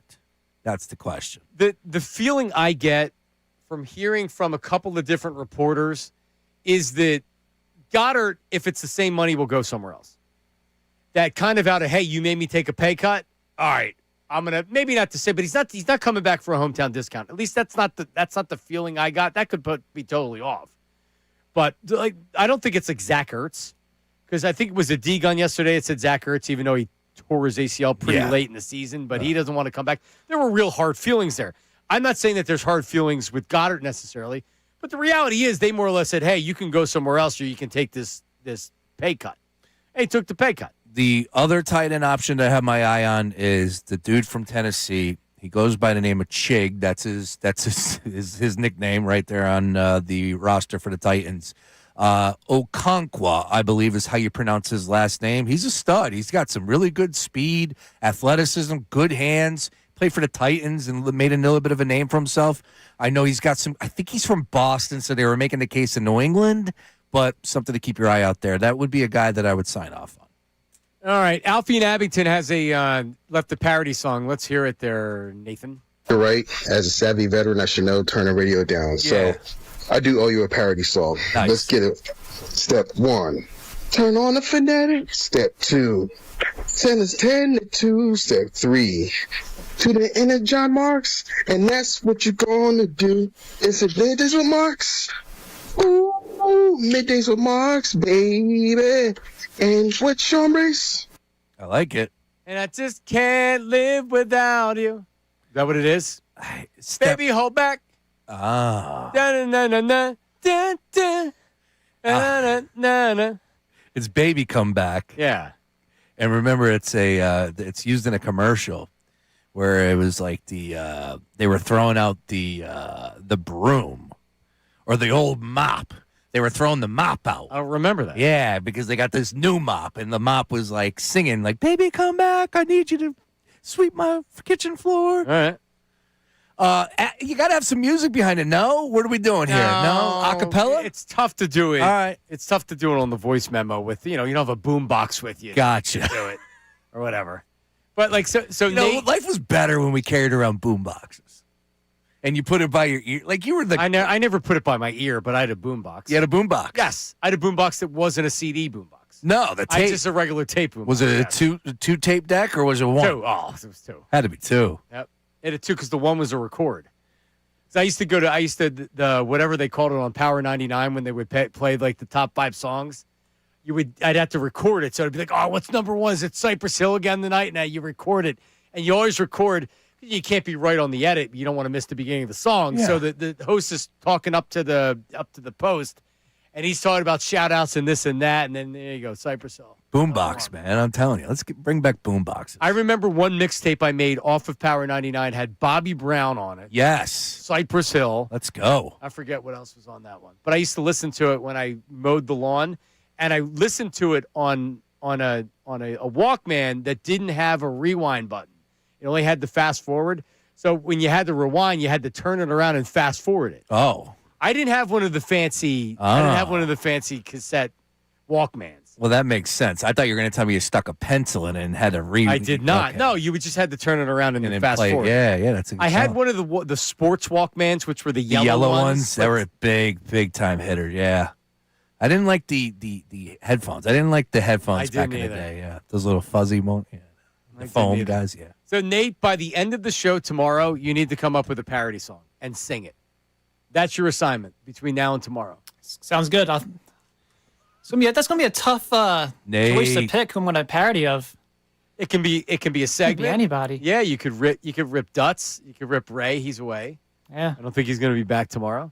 Nate got the taste of his first parody song. Negative Nate. Oh, here we go again. Negative Nate. Negative Nate. Negative Nate. Negative Nate. And there's the whole chorus. That's great. Yep. That's honestly, we need that snipped. So it's just that. Negative Nate once. Oh, only once. Well, you tell me what works better with a drop. Go. Negative Nate. And that's negative Nate. Just once? Because you can have both. I think all 3. I like the 3. Okay. I can't get enough of it. Because, his name gets brought up a lot. Negative. He's so negative. He's so happy. Always making an impact. Now he's got a name. He's got a theme song. People are yelling at him at the Union games. Negative Nate! He's got a theme song. Nate, we got to get the Union to give you a jersey and put Negative Nate on the back. Nah, that's too much. You're not negative with the Union, right? No, I try not to be, but they're 0-3. They haven't scored a goal. They scored 1 goal on a penalty. When? In the home opener. Well, maybe if they would have sent me a jersey, they wouldn't be. Oh, that's right. They did. By the way, the home of the Union. How about that? The Fanatic. Yeah. How about that? All right, coming up, YouTube chat recap. We wrap it up. You hand it off to Ricky and Bill. Don't go anywhere. Middays with Marks. But let's tell you, I was talking about this earlier. Baseball's back, and we're kicking off the season the right way with our friends at Corona. That's correct. Join me, Sean Brace. Opening day pregame. I believe Ray is going to be there as well. Live from Maggie's Waterfront Cafe, Northeast Philly, Thursday, March 26th, 10 a.m. to 2 p.m. Now, listen, the game doesn't start to 4, but that doesn't mean you can't take a half day or a day or just pretend you're working and come out and tie one on with us. The weather's getting warmer, baseball's back, and Maggie's on the waterfront is amazing. You can grab an ice-cold Corona and get in on the fun. $5 Corona Light Drafts, $4 Corona Extra Bottles. Plus, we're giving away Phillies tickets to a future home game and a limited edition 97.5 The Fanatic opening day T-shirt while supplies last. I'm sure that's a dynamite item. And we're building the hype early. Opening day pep rallies powered by Corona. March 19th at Goshen Beverage in Westchester. March 20th at Super Value Beverage in Warminster. And the 21st of March at Moore Beverage in Philadelphia. All 4 to 6 p.m. Corona, the official cerveza of Major League Baseball. Limes in, play ball, must be 21 or older. Please drink responsibly. NFL.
Colarulo coming up here.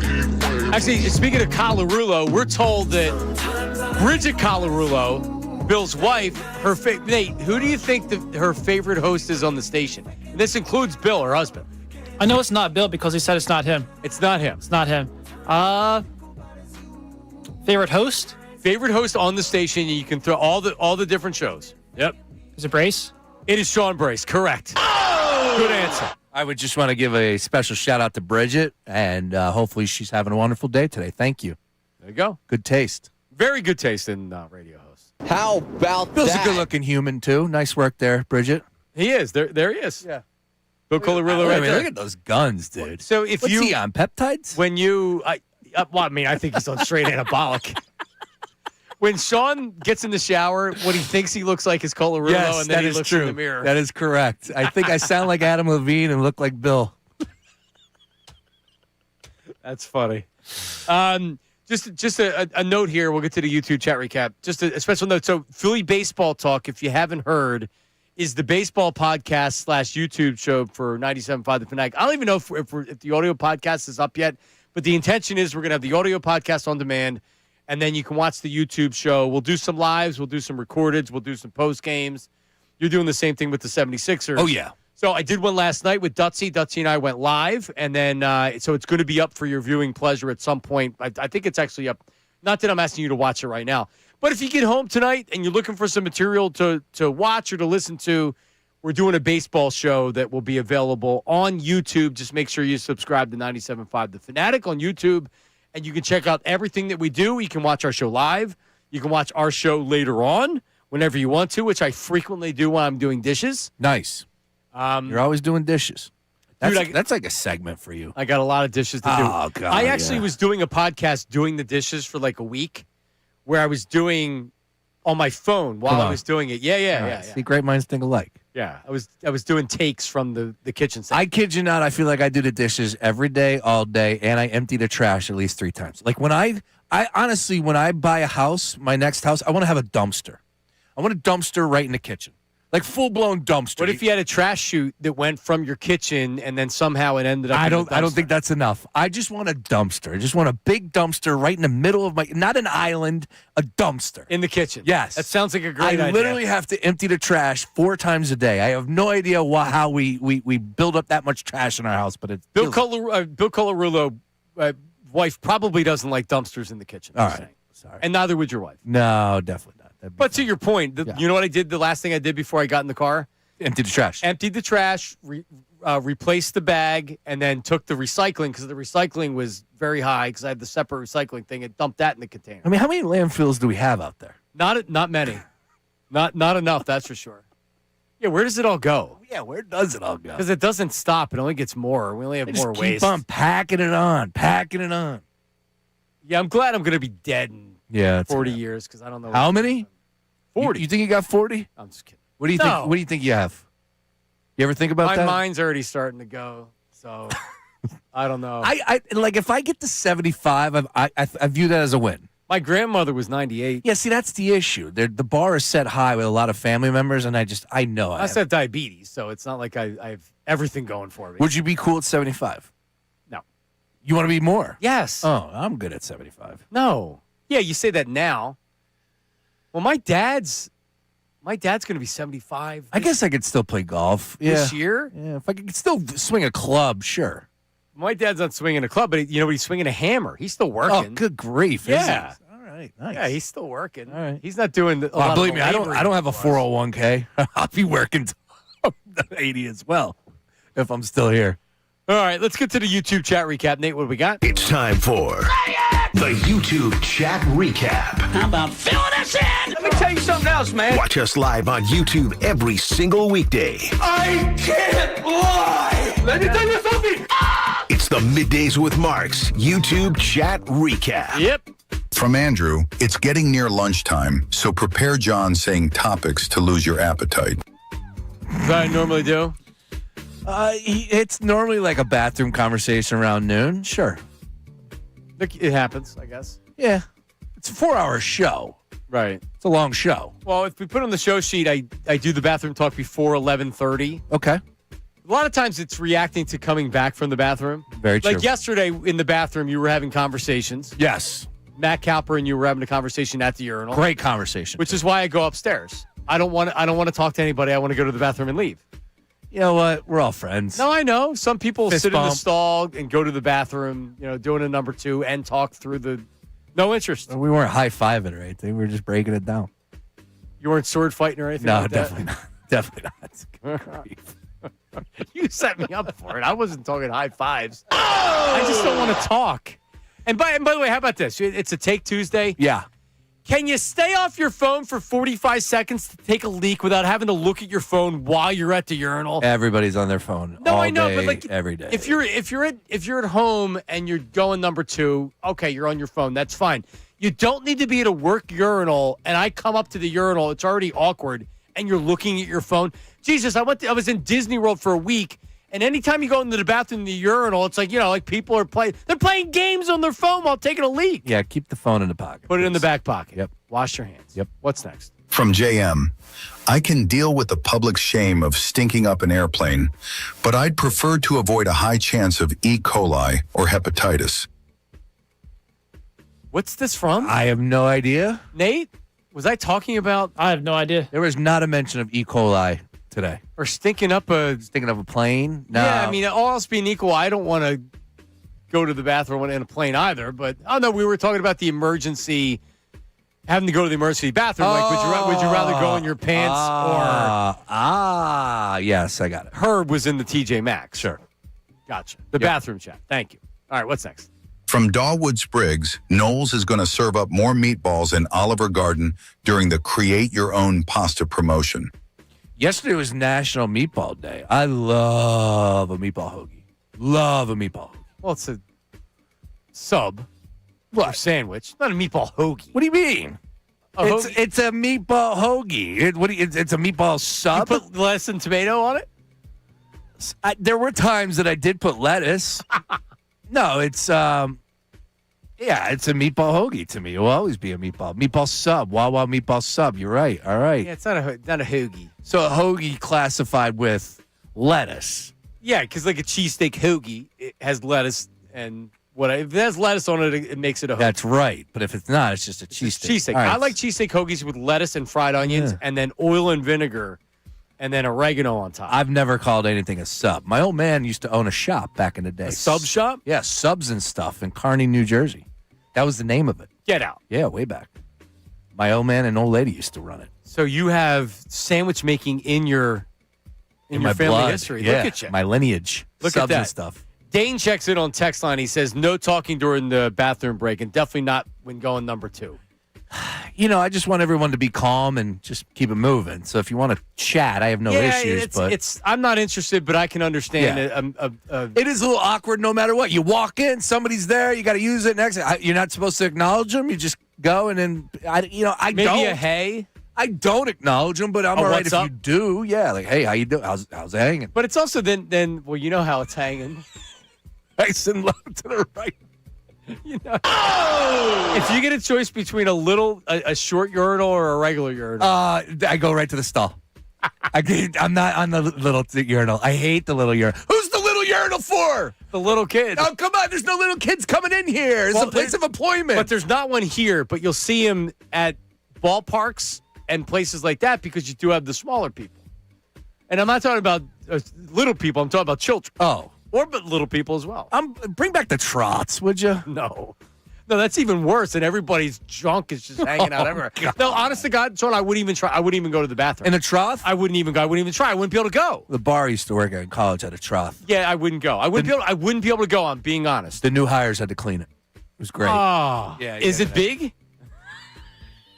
All the gum in there. Cigarettes back in the day. Yeah, the gum in the urinal is such a disrespectful move. I went to a bar a couple weeks ago, and the urinal was literally from the one right into the floor. Oh, they're the worst. Yeah. Bowling alleys a lot of times. Yeah, there you go. Nice work. Urinal talk. What's next, Nate? From Andrew, I've gone from angry to downright depressed about the Sixers. It's shameful what is going on. I can't watch. It is shameful. And Sixers fans deserve a hell of a lot more than what they're getting from the organization.